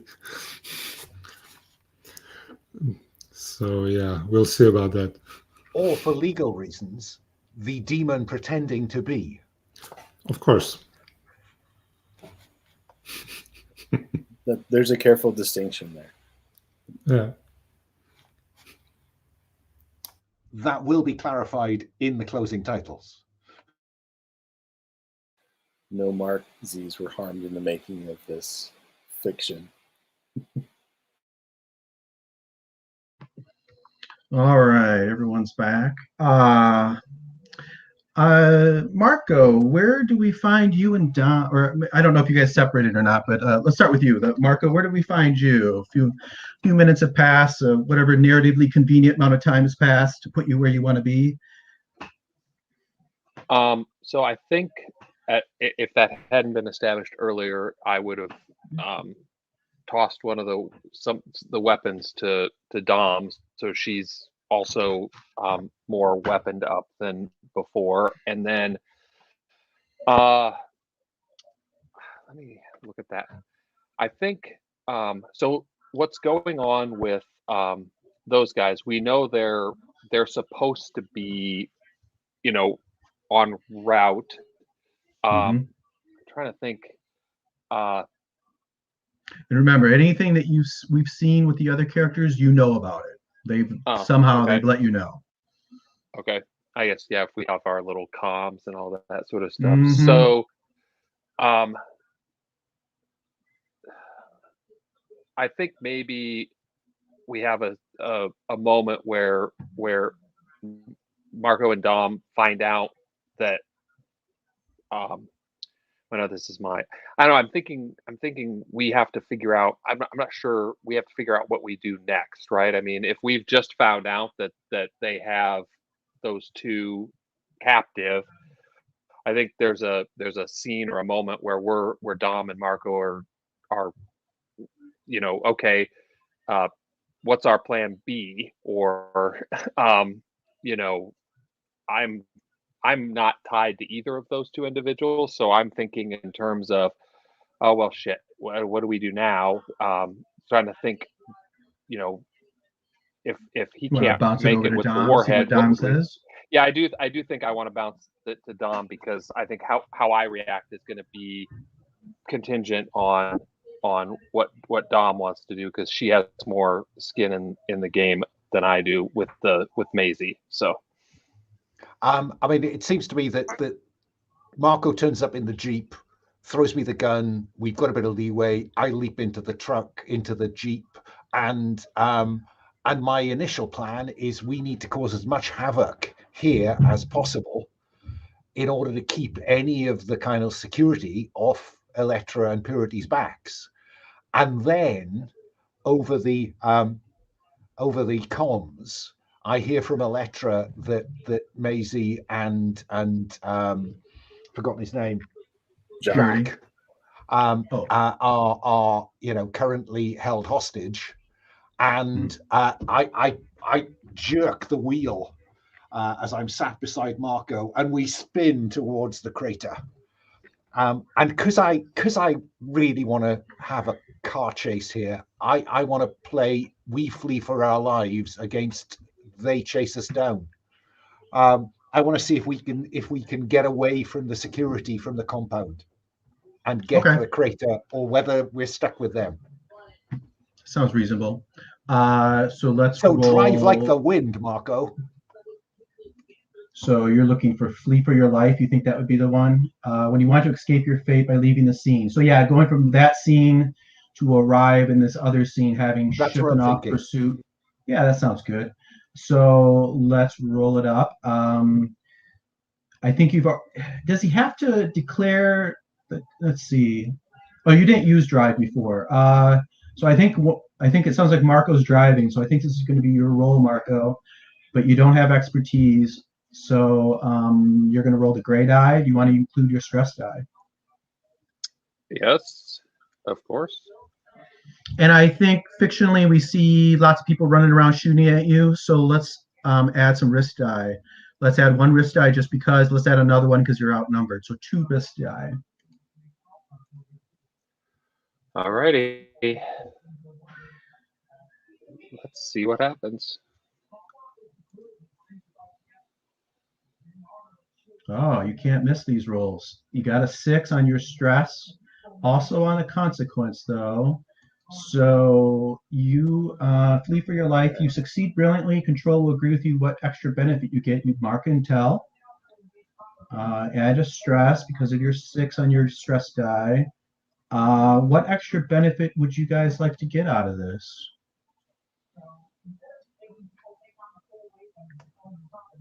I'm wondering, can we in some way reduce the risk to the hostages before Electra hits? Yeah, I would be happy. A convenient dune is right there, and you do like a jump, and you ram right into Mark Zuckerberg, because I just want to see that happen no matter what.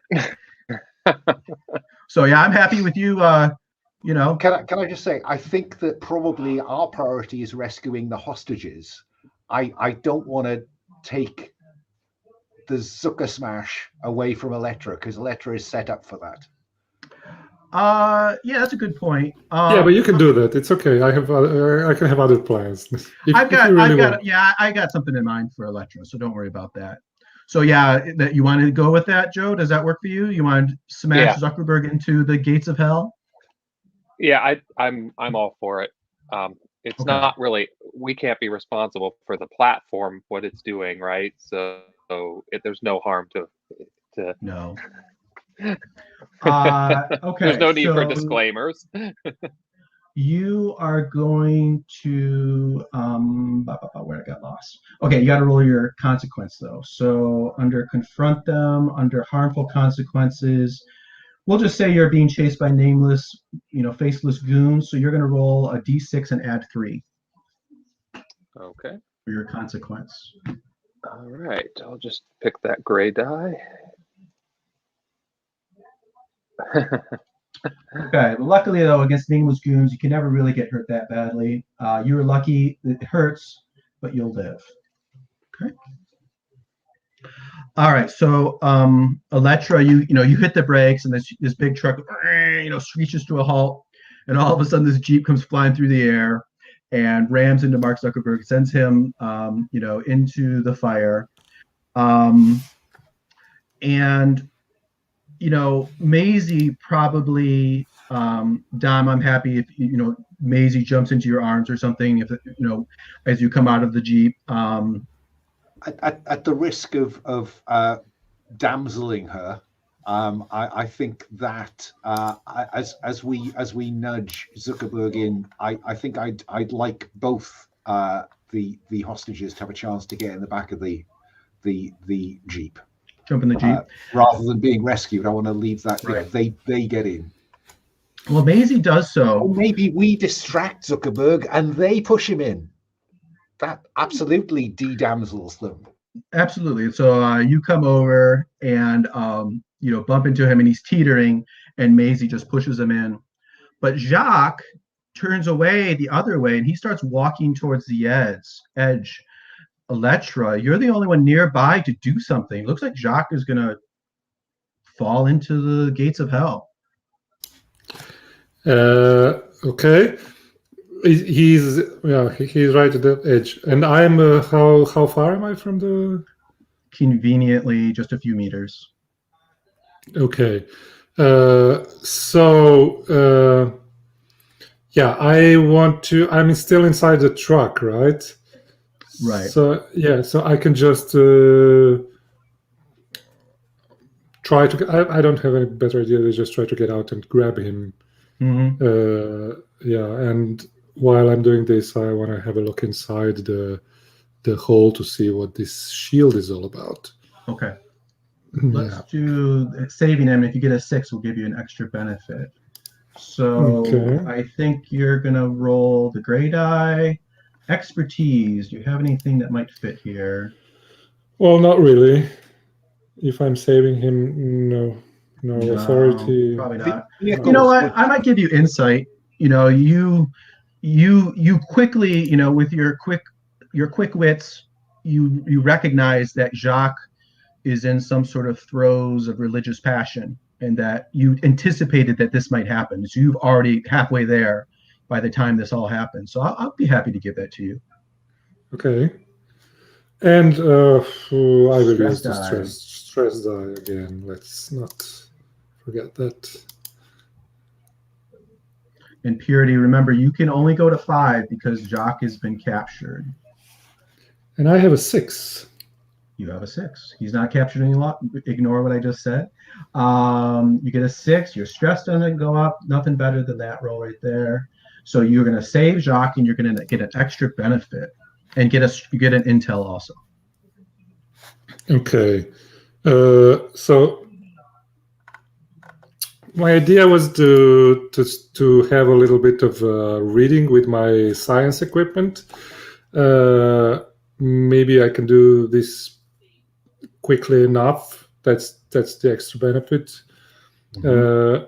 I was thinking that if I can name what the insight is, or okay, Sure. The added Yeah. benefit, yeah. yeah. So yeah, I had a little bit of look or feeling of the shield inside the hole, and I realized that I don't really need to turn it off, because it's if you drive inside it really slowly and with the warhead, then it doesn't turn on. It doesn't prevent anyone from entering it with a slow pace. If we were to fly the missile inside, or something that goes quickly, then it would activate and it would protect. And it probably maybe, I don't know, could maybe protect the outside, or lower the damage for the outside from the explosion if the missile goes on inside the hole. So let me feed that back to you, see if I understand. Yeah. So you're establishing that your scientific readings tell you that if you move the truck and the warhead slowly into the fire, into the gates of hell, then the driver and anyone else on board would be safe. And is that what you're saying, or is that am I wrong? No, I'm saying that if I drive the missile inside slowly, then it won't be pushed away by we don't need to worry about the shield. Okay. Preventing the explosion. Okay. Yeah, maybe even it would maybe even contain the explosion inside if the missile goes off inside. Yeah. Okay. But yeah, I want to. I mean, this is maybe the time to turn on the timer on the missile. Okay. You know what I'll do too is this will be your moment. You pull Jacques away, and you go back to your truck, and you start fiddling with your equipment, to get that data. You figure this out, for sure, and then this is your moment too to get the data that you need to satisfy your scientific curiosity. So let's do that roll here. I'm looking at your expertise. Would insight be fit here? It's probably more of a technical kind of thing. Yeah. You could declare a contact if you want to get the someone having told you how to use this equipment, or you could just go without expertise, I think is what you're looking at. Yeah, let's just go without, because I'm in a hurry. So okay, so just without expertise, right? Yep, just the gray die, and if you want to include your stress die. But I have still room to include my stress die, I think, at least. All right. Okay, so that's a 5. Your stress does go up, and it's a simple success. So you've overcome that obstacle. You've gathered the scientific information you wanted. Go to the operation. Strange magnetic shield inside the gates of hell. Need to turn it off before the missile strikes. So there you go. I think you've accomplished all of that. Mm-hmm. All right. So I think Purity you brought up now, and Jacques. Jacques is he's saying something like, "Let me go, let me go. I must be with the angel. I must be with the angel. Purity, tell them, let me go." So if I we're saying that Purity's there, rode in on a motorcycle or something, is that what we're doing? I think you just ran up. You know, I just ran up. All right. probably makes absolutely no sense, but you did. Sure, of course. In the director's extended cut, there'll be a long montage of me. Right. So yeah, I feel like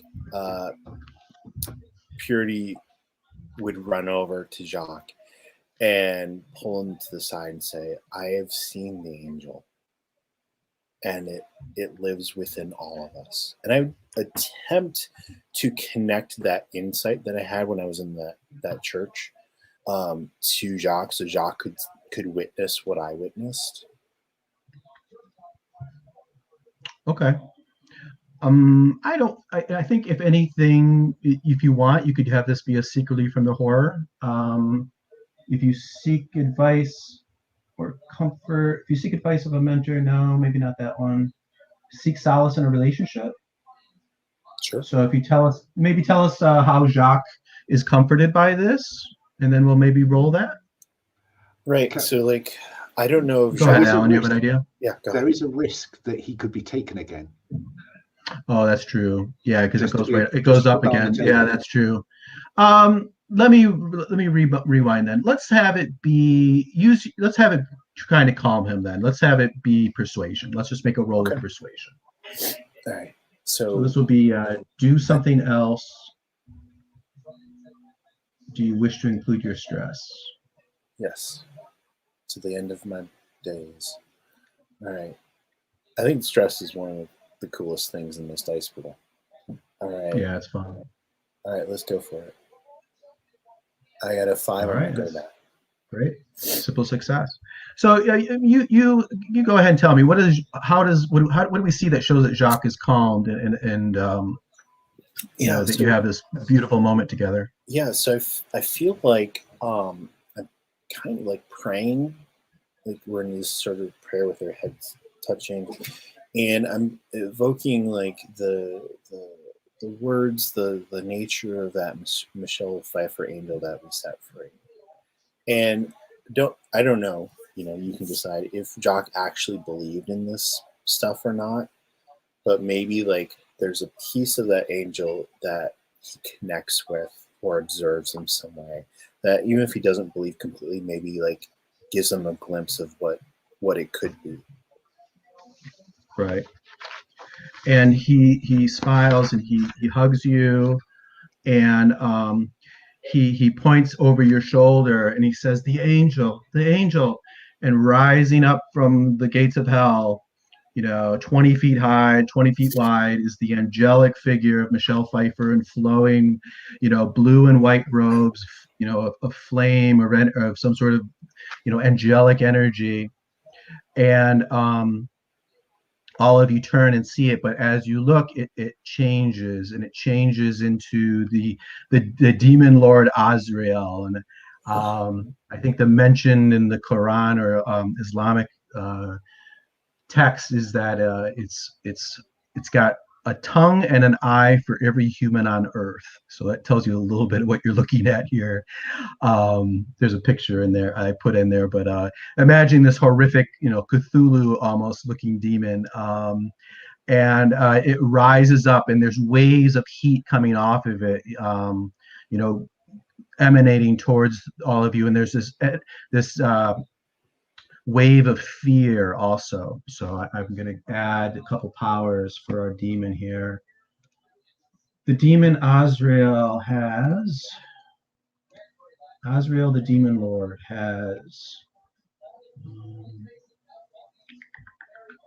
where is that? Elemental blast. And what's the fear one called? Stench of fear. All right. So, Marco, let's check back in with you. What's your reaction as this demon lord rises up out of the flames. Sorry.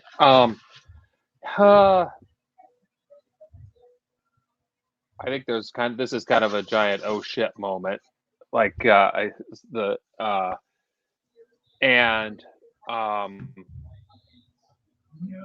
think he's gonna. So we had this thing on a timer, so we can't blow it early or anything. Like it's just gonna happen when it happens, right? Yeah, and it sounds like you have to get the truck down, and you have to get the truck down into the core. And apparently, Electra has established that as long as you drive slowly, you should be able to get it there. But you still got to get it down in there. It's going to be really hot, and it's not every inch of your body and your soul does not want you to take one step further towards this. This is the intense fear, dread. And Electra is not in the truck anymore, right? I think it sounds like you had gone back to the truck to check your instruments. I think Electra's there. Yeah. I think actually right now I'm just kind of like, oh shit, and just not doing anything. I think I'm quite a little bit freaked out by this. So maybe this feeds into Dom's recollections of our time together. Right. Yeah. Okay. At this moment, anyway, I'm kind to do anything to make any steps forward. You're going to need to make this roll anyway. So let's go ahead and get that established for you. You're going to need to do something else to be able to move forward through this fear. So go ahead and roll that. Do you have anything that would make you strong-willed or give you anything that would help with fear? No, I don't think so. I'll tell you what, I'll give you expertise if you want to declare a symbol of faith. I think you've already kind of laid some of that groundwork with all of this booming, testimony going on off the speakers. So if you want to declare a symbol of faith, you pull that out. What does your symbol of faith look like, you think? Well, I hadn't actually thought of Marco as very as that kind of a person, but or you could roll without expertise. It's up to you. I'll just be honest with you. I'd not really thought of him in that way as having much faith. So okay. I'll roll without. Roll the gray die then, and do you wish to include the stress die? Of course. I think I have one. To give. All right. All right, you did so. All right, so, and that will be established for the rest of the story here. So you don't need to roll that again. So you can overcome this fear in the future. All right, so you get an intel. You are, you gather your will, and you're able to move forward. Fear is a mind killer, and you get an extra benefit. Okay. Any thoughts on extra benefit? Because I'm just not sure, like, in the face of something like this, there's even anything a mere mortal would be able to, You said that Marco wasn't a believer, right? Yeah, I don't. Well, I mean, I think he's known that. I think he knew. I don't think he was as skeptical. I think I'd established he's not as skeptical as Dom, who probably is not as skeptical anymore. But I just never sensed him as somebody who had faith in the sense of, he knew stuff was there, but not much in the faith side of things.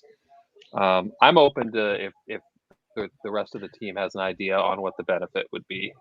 So I've got a suggestion, and that is that somehow its attention is on Marco, because Marco takes a step forward and that draws its attention, and maybe that allows one of the others to act without rolling. Yeah, I like it. Yeah, I'm good with that. Yeah. So yeah, you're right. Maybe there's that moment where I'm afraid and slightly drawn, and then I shake it off. Right. So. Right. So this monstrosity turns to you, Marco, and from 100 different mouths, 100 different voices, it says, how can you not believe? Do you not witness what's before your eyes, mortal? And it seems to move towards you a little bit. That'll give an opening to someone else who wants to take advantage of that. I feel like this was I a point abhor for a great movie one-liner, but I'm not an Arnold Bring it on, Schwarzenegger, like, bitch. one-liner, but We'll insert it post. Yeah. Okay. Yeah. Did anybody want to take advantage of this opening? Well, I mean, I have some thoughts, but I'm very happy for somebody else to step up. That is the difficulty at this point in any gauntlet game, because we all want to defer. Yeah. Go ahead, Dom. Let's see. Let's hear what I want to see what Dom has to do. Well, Dom wants to spend an intel to declare a compulsion. Okay. And so I would like to declare the compulsion of tempt them. And when I thought of that, it was about forcing it to concentrate on Dom. But I'm given where the fiction is at, I wonder if we can buy somebody else's action, so we can have two of us not rolling, if it now tempts Marco. I think I think it wants to tempt those that don't believe, the Well, critics, not the word. let's have it focus on Dom and Marco. Does Perhaps Dom still giving- not believe? Is Dom somehow convincing herself that all of this is rational? And or it is clearly this is not rational. Clearly this is not CGI. But maybe it wants to tempt her because it knows that she's susceptible. True. There's a a germ of Peter Faraday left in Mhm. Aurora. And I'm very happy to be the focus of its attention with Marco if that frees Purity and Electra to act. Okay. Yeah, I think if we double down and you succeed, we'll let you, give them a real big opening. Maybe a gap in the flames, even. We see maybe Marco and Dom sort of walking off to the side, like sidling off away from the road and from the innocence, sort of, your anchors. Dom, let's have you overcome that fear, though. I think you're still going to need to do that. So let's do something else. I think given events, I think it would be fair to use I think before you were saying maybe you shouldn't be able to use your tradecraft, but I think I'd give it to you here. No, I can't use any expertise. Oh, that's right. All right. Well, roll it up. I need my stress to go up. Finally, now I want stress to go up. So I will roll with the stress dice. And this always goes so well.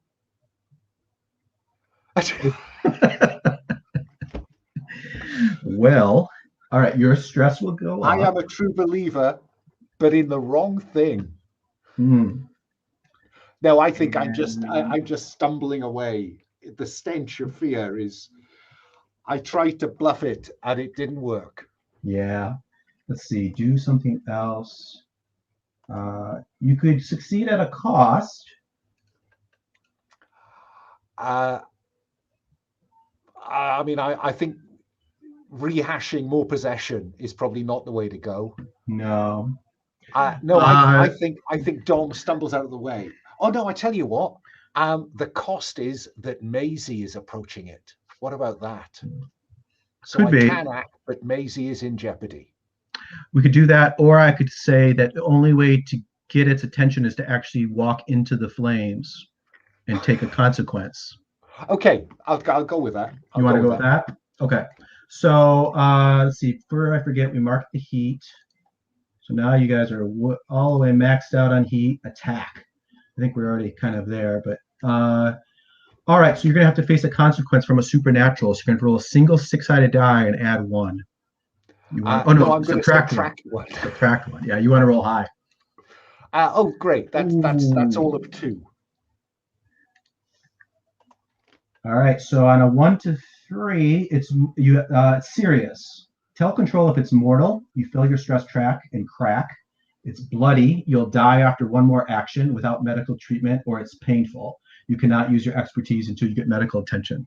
Well, there is only one choice then, isn't it? Either leave the game now, I can't use expertise, or it's bloody. You'll die after one more action without medical treatment. So that is the one I'm going to go with. So Okay. I think that I'm drawn towards it. I stumble towards it, trying to get its attention, and just the waves of heat. And we just, maybe Dom's hair begins to just ignite. Right. One more action before I'm dead. So Electra, or actually, let's go to Purity. So Purity, you comfort Jacques. He's recoiling in terror now. You're feeling that in your body and your mind also. What do you want to do, Purity? You see Dom start to, light on fire. So one of my instincts is to go save Dom, but we also have this mission to complete, which I can also see Dom or someone saying that's. And Dom did succeed, so you have that opening. One of you, if you want to give it to Electra with the truck. I feel like there's a look between Electra and Purity, right? Like, let's do this, right? And we get in the truck. Pull off the tarp, get on the thing, and like, let's just go. Let's do this. Okay. Maybe Marco will make it out of this. Right. All right. So Electra, you're going to be driving slowly down this. You're going to have to overcome the fear still, though. Okay. Have we already? We've already started. I should do that. You guys earn this. The demon has moved away towards Dom and towards Marco. I think you guys earn this. You're just driving down carefully, slowly, perfectly. You're one eye's on your readings to, it makes like a screeching sound when you're going too fast, Yeah. And, we see the edge. This truck is pretty big, so the edge of this ramp is we see crumbling as you're going down. So I think this is just a vehicles roll. Okay. And this is an anti-car chase when we want to go slower than. Okay, so okay. The slow blade pierces the shield. Yeah, I have used my expertise, right? Yes. But I don't have any stress left to use because I'm. Do you want a quick secretly from the horror? Do you want a cutscene before you do this? How do I do this? You could just be. We haven't seen act badly. You want to be yelling yell something nasty at Purity, or you could just have a flashback to something else. Yeah. If you verbally or physically abuse someone or chat them up in the hope of probably not enough time for sex right now, but does it count if I yell at Purity for going with me down the in the hole, because I feel that I can do this alone, and Purity, what are you doing? Go away! Go away! You're. There's only one person needing to do this. You can escape together with Marco. Perfect. Go away! What are you doing? So go ahead and reduce your stress by 1. Okay. And then roll a single 6-sided die. I can use my stress to roll. Okay. I think let's re-roll that. First, you got to roll just a single die to see how behave badly goes. Okay. So you reduce your stress by 1 down to what, 4? It's down to 4. Just a second. And then you just roll a single 6-sided die under seek relief from the horror. Behave badly is what we're doing. That's a 3. 3. Your inadequacy is clear to everyone. The other person pities you, and you are ashamed. You cannot use your expertise until your stress goes up again. Okay. So you will go on your character sheet on row 7, where it says expertise available, set it to cannot be used. Okay. So until when your stress goes back up, you can change that back to available. Okay. Does Purity have a response or a way that leads Electra to feel ashamed?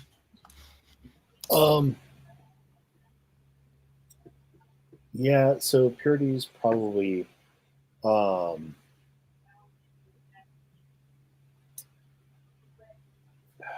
probably throwing this whole like supernatural thing in front of Electra, who's very rational, right? Like you cannot avoid what is going on. You can try to explain it, but the only way forward is through faith.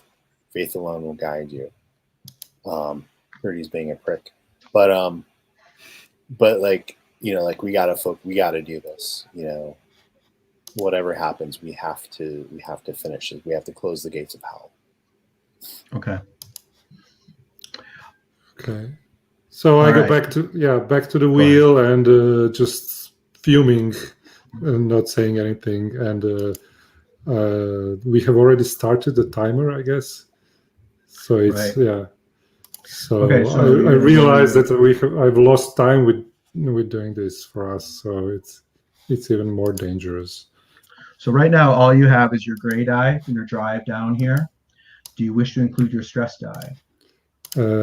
Yeah, I'll do this. I can do this now. All right, great. That's a simple success.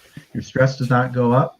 So we see the truck slowly going down, buffeted by flames and fear. But it's not. You don't need to roll against the fear, but dramatically, you get to the bottom. You pierce through to the core, and you see there's a rip in space and time, and flames and demonic screams are coming up through these flames. You've reached the point. Purity, I think it's time for your spell. What's that look like? Yeah, so I think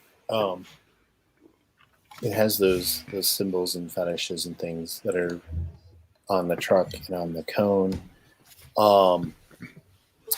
Would it make sense, Daniel, for Electra to participate, or are you staying out of this? Oh, sure. I can. Yeah. Okay. It would make more sense, I think, to participate because I want to see how it's done. I'm curious. Yeah. Oh, yeah. Totally. And I've probably told you some of this, but you've not seen it happen. Yeah. So yeah, I'm like walking through it, and it's like sometimes I break into like Russian, and sometimes it's in English or whatnot. Yeah, totally. And there's some things I have to like drink, and there's some that I do some bloodletting to kind of seal the ritual, as it were. And I'm speaking the true name of things if I know them.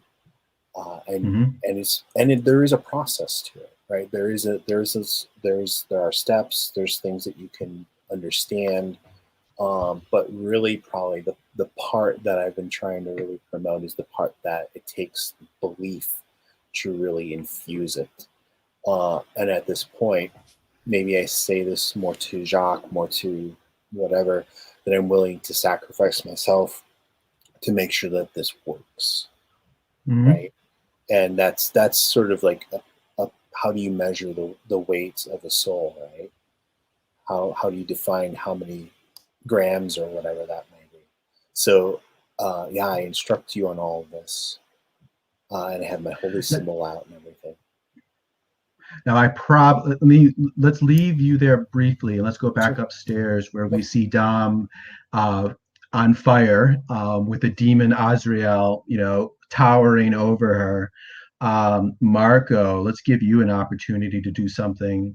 You've overcome your fear. Your teammate Dom is there in these flames. What do you want to do? The truck is descended down out of sight. Yeah, so I think the first thing I want to do something. Okay, so the first thing I would like to do is, because of where I am on the stress, because I'm about to do something that is, I want to seek relief from the horror. And what I imagine cinematically is I'm seeing Dom start to get hurt like that.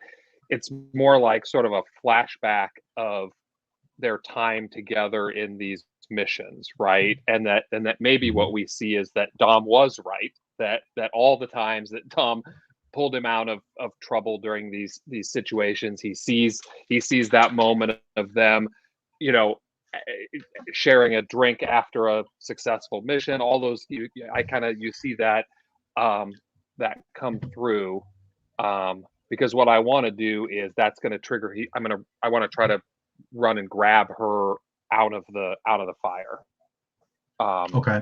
and stuff. So I'm hoping that I can relieve at least relieve one stress. So in doing that, I've got a little bit of a buffer. So let's roll that. David just said something about reducing your stress with intel. You certainly can do that also. I probably should have mentioned that. Everybody's, okay. Right up against it. But I do want to see that roll because that sounds cool. So let's do that. But also keep in mind, everybody, you can burn an intel to reduce your stress as long as you're at 4 or above, which is everybody. Oh, that's true. Can it help with other characters too? I don't think so. Okay. No. I do like the idea, though, if you think about the cinema of it, of that flashback moment of all that stuff, which drives him to overcome. And kind of, for me, it kind of feeds into him overcoming. It's part of the whole overcoming the fear, and that he's going to go grab. Try to save I think cinematically, it's interesting too that she's the one you care most about, and you have feelings for her.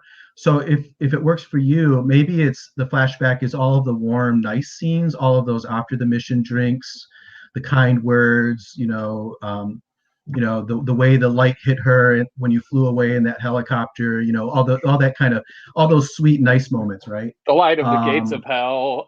Yeah, sure. She looks kind of good if she's burning to death. So reduce your stress by 1 and roll a single d6. All right. Here comes the d6. 2. All right. So reveal some of your history together. Say why you feel bad about the event you're remembering. You cannot use your expertise, or choose to add something about your anchor. Mark your anchor.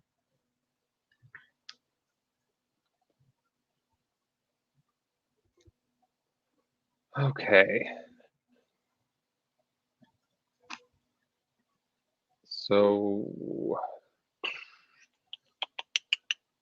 you can add something about it that you feel bad about the event, or you can add your anchor to your recollection.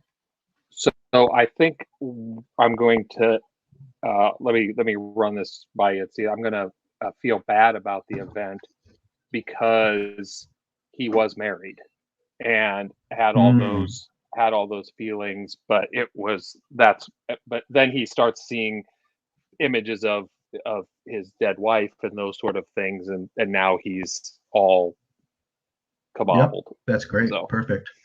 So remove your expertise. Set your expertise to cannot use. All right. So then we're back in the moment. There's Dom, with the demon towering over her. What are you gonna do? Go ahead, Dom. Let me ask one thing. So Dom, your situation is you get one more action, and then you die, right? Now, should we have Marco go first if he wants to save you? Because if you do something, you're going to die, right? Exactly. So if Marco can successfully declare a medical kit, right, that staves stuff off. So right. So I think I would. Is that something I could spend an intel for? No, what I'll have you do is you're going to make a roll to do something else. You're going to pull her out of the flames, and then on your load, just declare a medical kit. Okay. Oh, that's right. We are loaded enough. Okay. All right. So making a roll. You want to do that? You want to brave the flames and pull her out of there? All right. So we're going to do something else. You get the gray die. Do you wish to use the stress die? Yep, that was. Now you are going to be at risk with this, though. So we're going to add some risk die, and it's not going to be fun. So you're going to get one stress die, one risk die because you're going to get one because it's a supernatural. You're going to get one because of the elemental blast. I'm also going to add another power to the supernatural. of great strength, which will get another one. So you're up to 4 risk die. All So right. you got So gray die, stress die, and 4 risk die. I'm sure this is going to turn out just perfectly here. All right, here we go. Okay, you got a success, a clean success. It is on your stress die, so your stress will go up. And you're going to have to face a consequence. But you did succeed. You're going to pull her out of there. You're going to slap some, I don't know, cooling gel or something to stop the fires and to keep her from dying of shock. And you're gonna have to roll a consequence though. So you're gonna roll a single d6 and you're gonna add 1. You subtract 1, and you want to roll high. All right. I'll roll that gray die. That's high enough. Good job. All right. So that is, it hurts, but you'll live. And some of the flames hit you. You're charred a little bit, but you successfully pull Dom out. I think, Dom, do you have any actions before we see how the spell goes? Yeah, because now I've got more than one to play with. So I will spend intel to declare a vulnerability. Okay. And my chosen vulnerability is precise strike. ... eyes. And then I'm going to start shooting this thing's eyes with the assault rifle. Do you want to do what is it called when you have? There's a thing where you have precise strike, but then you double it up. Is that double tap where you have? Yeah, no, I'm saving the other intel just in case. Okay. All right. So yeah, go ahead. You're gonna fire upon Azrael. Are you aiming to damage it, drive it off? What's your goal? I think I want to hurt it. Because it seems to me that if its attention stays up here, that gives electroimpurity more time. So, Joe has kind of sprayed this gel over my face and hands. And then as I'm lying there, shoot up at the demon. All right. So do you wish to include your stress die? I've just thought, that's why I wanted that intel. That last intel, because I will use that to get my expertise back. Oh yeah, you can do that. I forgot about that. Yeah, you can use it to get your expertise back also, intel. So that allows me to roll all 4 of my dice. 4 risk die. Of course. Oh God, these dice keep jumping about for me. I'm sorry. Let me just. I think it's because my window is very small. Let's see if that helps. Yeah, that does help. Okay.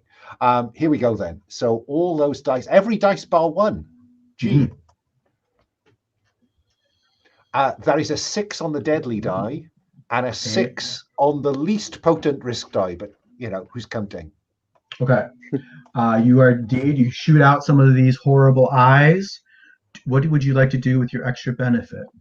The extra benefit is shoot out some more eyes. I would like to do more harm to it. Okay. You do indeed. Azrael recoils a little bit. 1,000 mouths scream in unison. You have to roll your consequence, though. Roll a single die, subtract 1. I'll roll the gray die. That is a 4. All right. It hurts, but you will live. All right, perfect. Azrael recoils. Let's see how the spell goes. Purity, we return to you. You're going to would you like to spend an intel? Oh no, you have your expertise available. Good.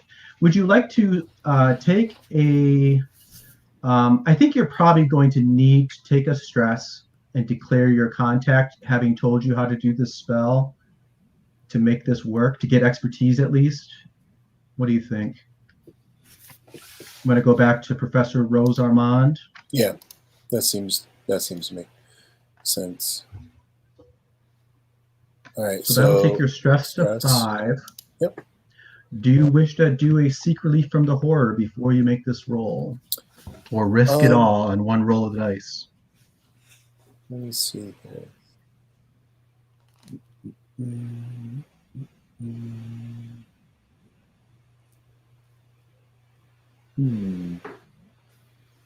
I'm looking at the seek relief options. Sure. Sure. You've got Electra standing there. Yeah, I think that makes the most sense. Reveal some of our history together. Yeah. Okay. I'll go for that. So, okay. What do we see?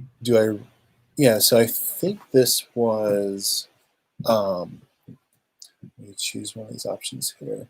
Oh, reduce your stress. Or go and tell us what we see, and then we'll do the mechanics. Yeah. I think this is like their first meeting.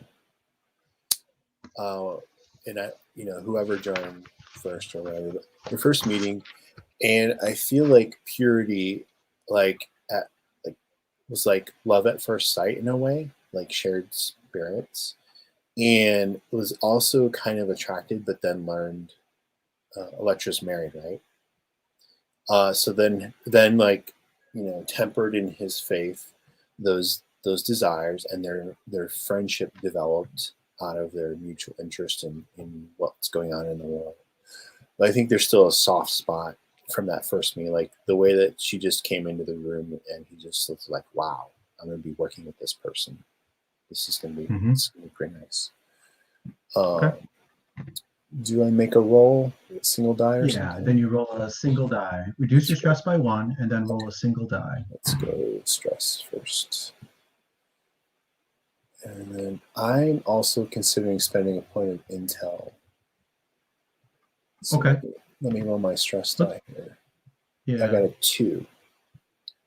2. They say why you feel bad about the event you're remembering. You cannot use your expertise, or choose to add something about your anchor. You could throw Jacques right under the bus again if you want. Or you could say something about the event that makes you feel bad.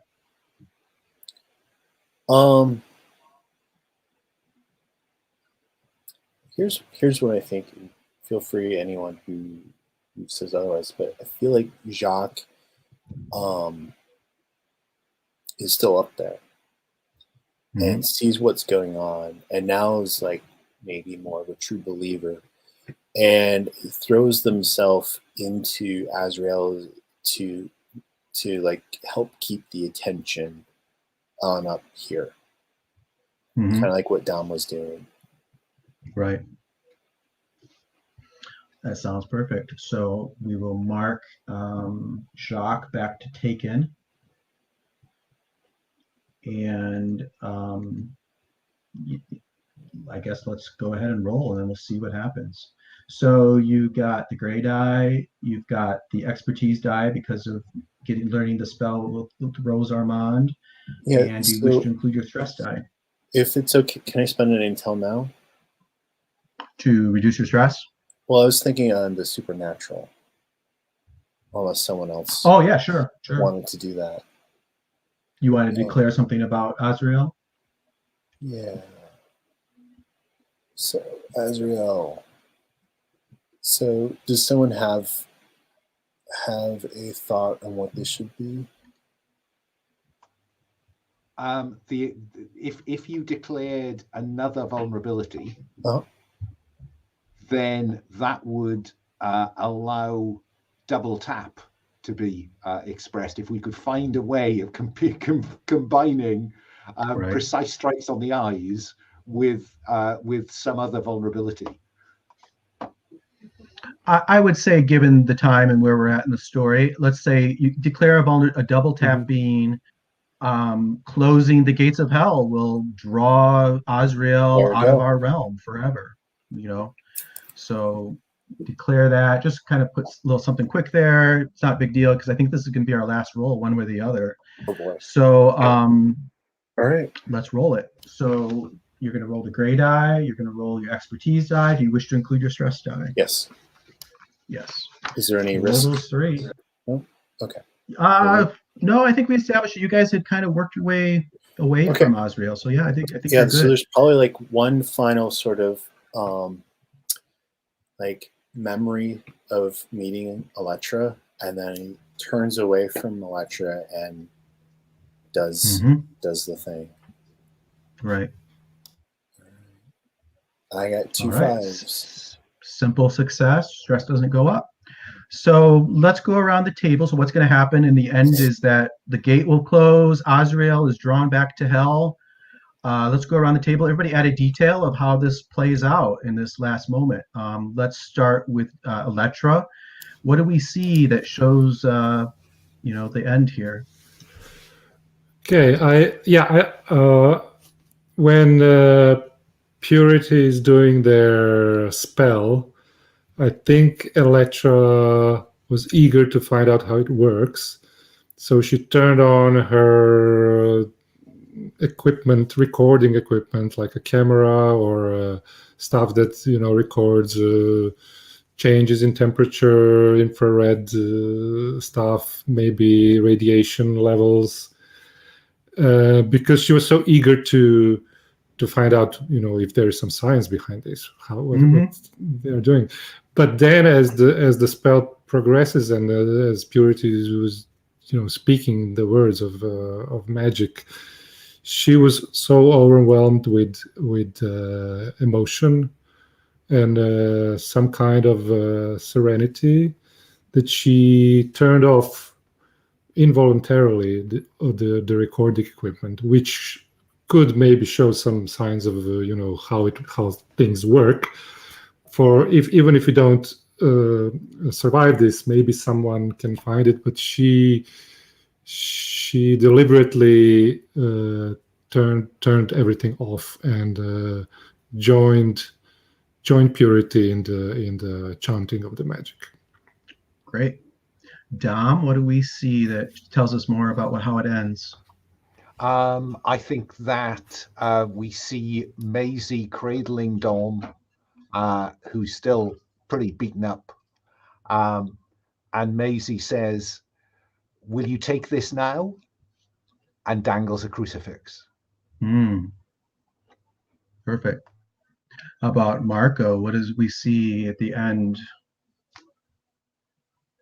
I think as the gate closes, the demon gets sucked down, and then you have this sort of like you see like clouds maybe had parted, and there's light streaming down differently. And I think he's just standing off to the side now because he had all of these conflicted emotions. Then he sees Dom with Maisie. He sees that, and I think he's just standing there with. I think he's crying a little bit, and maybe that his black heart is cracking a little bit. Right. And Purity, what do we see at the end? I think Purity's eyebrows and hair have all turned white. Purity looks like at least a decade older. Wrinkles worn. But surprisingly, even more attractive. Sure. Yeah. And I feel like they were holding hands, Purity and Electra, and the other hand was on the warhead, and the hand inside the warhead comes out, and it's scarred, either from electricity or whatever. But there's those, when a tree gets hit by lightning, there's the pattern. There's something like that, but maybe it looks a little bit maybe some of the eyes and tongues of Azrael were left on the hand, like a tattoo, and a tattoo or something, but it's definitely scarred. And Purity is just repeating the spell, even though it's over. It's brain broke or something in this loop. Perfect. And the bomb goes off, and somehow the nuclear energy is converted into spiritual energy. It doesn't, it swirls around. It doesn't harm any of you. It collapses it drags Azrael back to hell, and it scissors up, or sews up this cut in space and time, and then you're in the desert, quiet. And I think it's what we'll stop. I think that'll be our epilogues. It'll be mysterious how you got the hell out of Turkmenistan, but if we play again sometime in the future, we'll find out. Let me ask before I forget, is it okay if we put this on YouTube public? Great, thank you. Let's go around the table. It's just about to 12. We got a few minutes, but if we go over and you need to go, just wave goodbye and click out. That's fine. But if you have a few moments, I'd be happy to hear Roses and Thorns. And for Joe, who's new to the Gauntlet, Roses and Thorns is the same as Stars and Wishes, but obviously it's just perspective in terms of that we finished out the whole run. So we just kind of look over the whole run of our game and give some feedback. Okay, so let's start. And with Roses and Thorns, you can do both at the same time, or you can do one and come back for the other. It's fine with me. But if Daniel, you have some feedback for us, I'd be happy to hear it.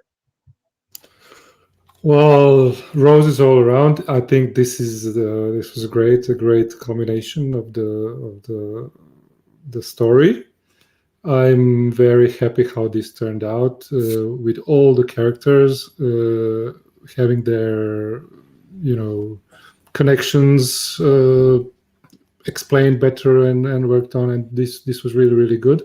I really like the emotional ending from everyone, Joe and David and Alan, and this was really good for me. And I don't have any thorns. I think the system is great, but maybe a better if.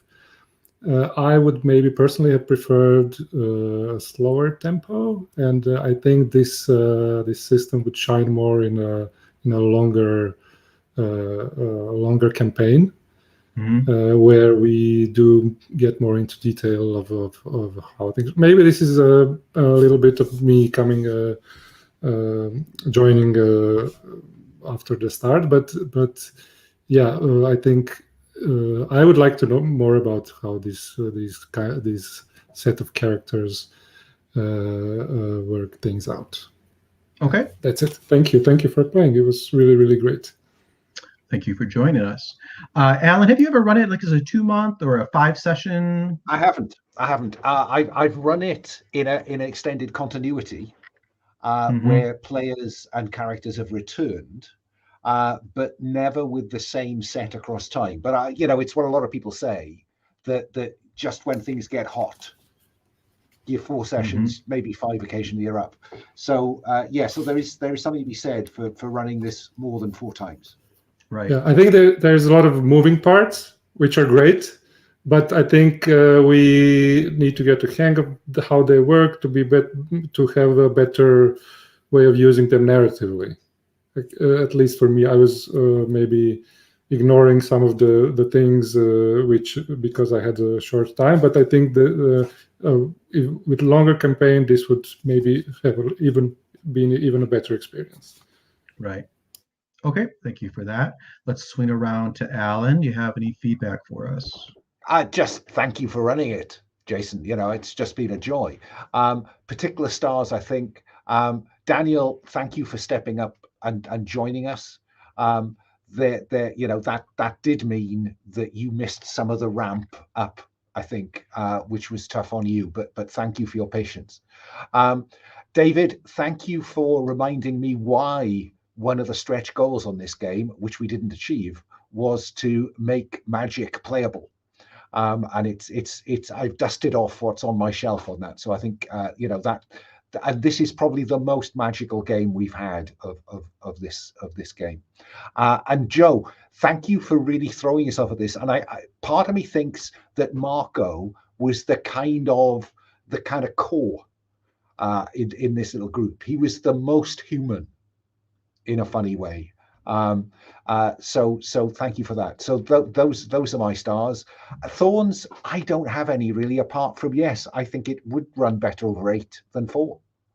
I wasn't certain if that was just my experience running it, but I think having played it, I would agree. Okay, great. And Alan, if you have any thoughts of like how I ran it or like rules that I might have missed, you can always, text me if you have ideas. I'd be happy to hear any thoughts you have, But let's move on to Joe. Joe, tell us about any feedback you have for us.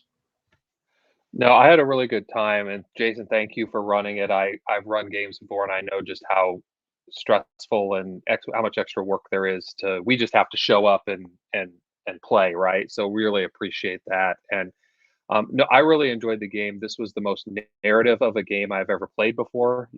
Daniel, most of my history is the world's most popular role-playing game, which will remain unnamed. And so I enjoyed that, and I struggled at bits with it, right? You know, the impromptu, but hopefully I didn't slow things down going through that. And I honestly I would agree a little bit with Daniel, and I don't know if that's my personal. It could just be a personal taste thing that having a few more sessions, to your point, Alan, is just when it starts to heat up. You kind of want to you're kind of looking for a little more. But I also think somebody had said at one point along the way the idea of season 2, right? Like where maybe some of the characters return, maybe there's new ones. That there's something kind of appealing about that having that additional continuity would be fun.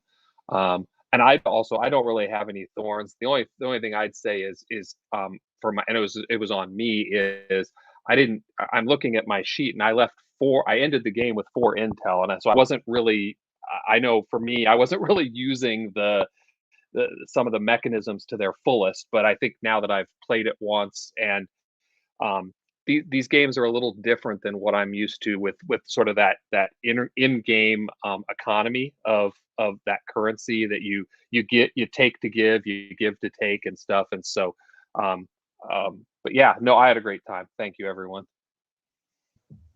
All right, great. And David? Yeah, very similar. Jason, thank you so much for running this game. It was a blast. You did a very great job with it. Really enjoyed the game.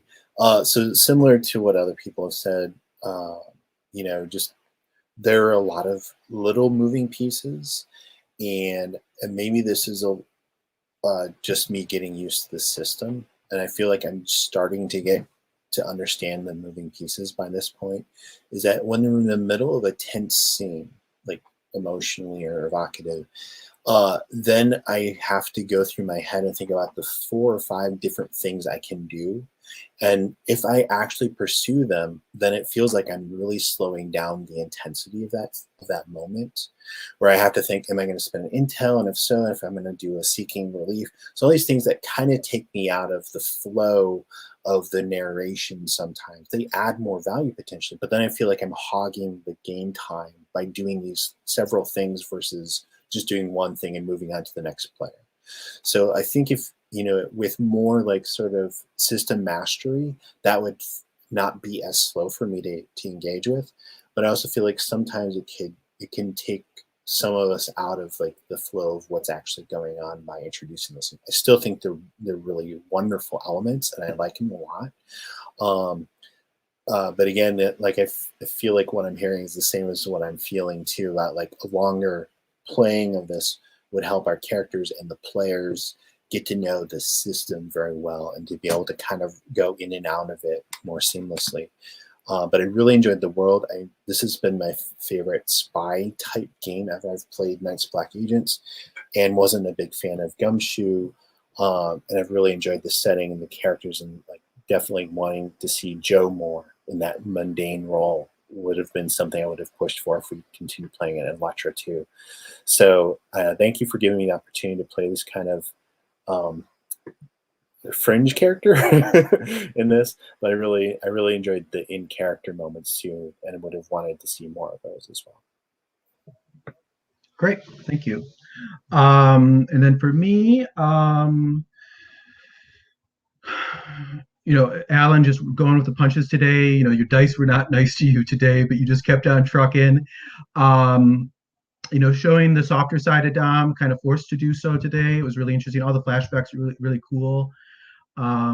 Purity, David, leaning into the supernatural from the beginning. It was really, you made them really interesting. You made it impossible for me to say no. And bringing that through to the end of the game, that was nice. It was really satisfying to see that arc, played out by you. Daniel coming in, late, but really cool. I'm really glad that you got a chase scene today and you took advantage. Some really nice images and some nice die rolls really worked well for you. So driving this flatbed truck across the desert, with fly demons and jeeps and helicopters coming through the dust, those are all really powerful visuals. And then Joe, you just brought enthusiasm the whole time. Your first Gauntlet game. I'm glad you had a good time. It really, I think, all of the positive feedback you were providing us all along, really, I really fed off that. I really found the energy in this game really positive. Everybody was pleasant and working together and collaborative. It was really a perfect Gauntlet game, really. I like the fact, before I started, I knew my own tendencies, is to have kind of a heavy footprint. I try not to as much as I can. In my mind, I wanted it to be highly supernatural. I wanted us to be moving around the world, more of a James Bond kind of feel.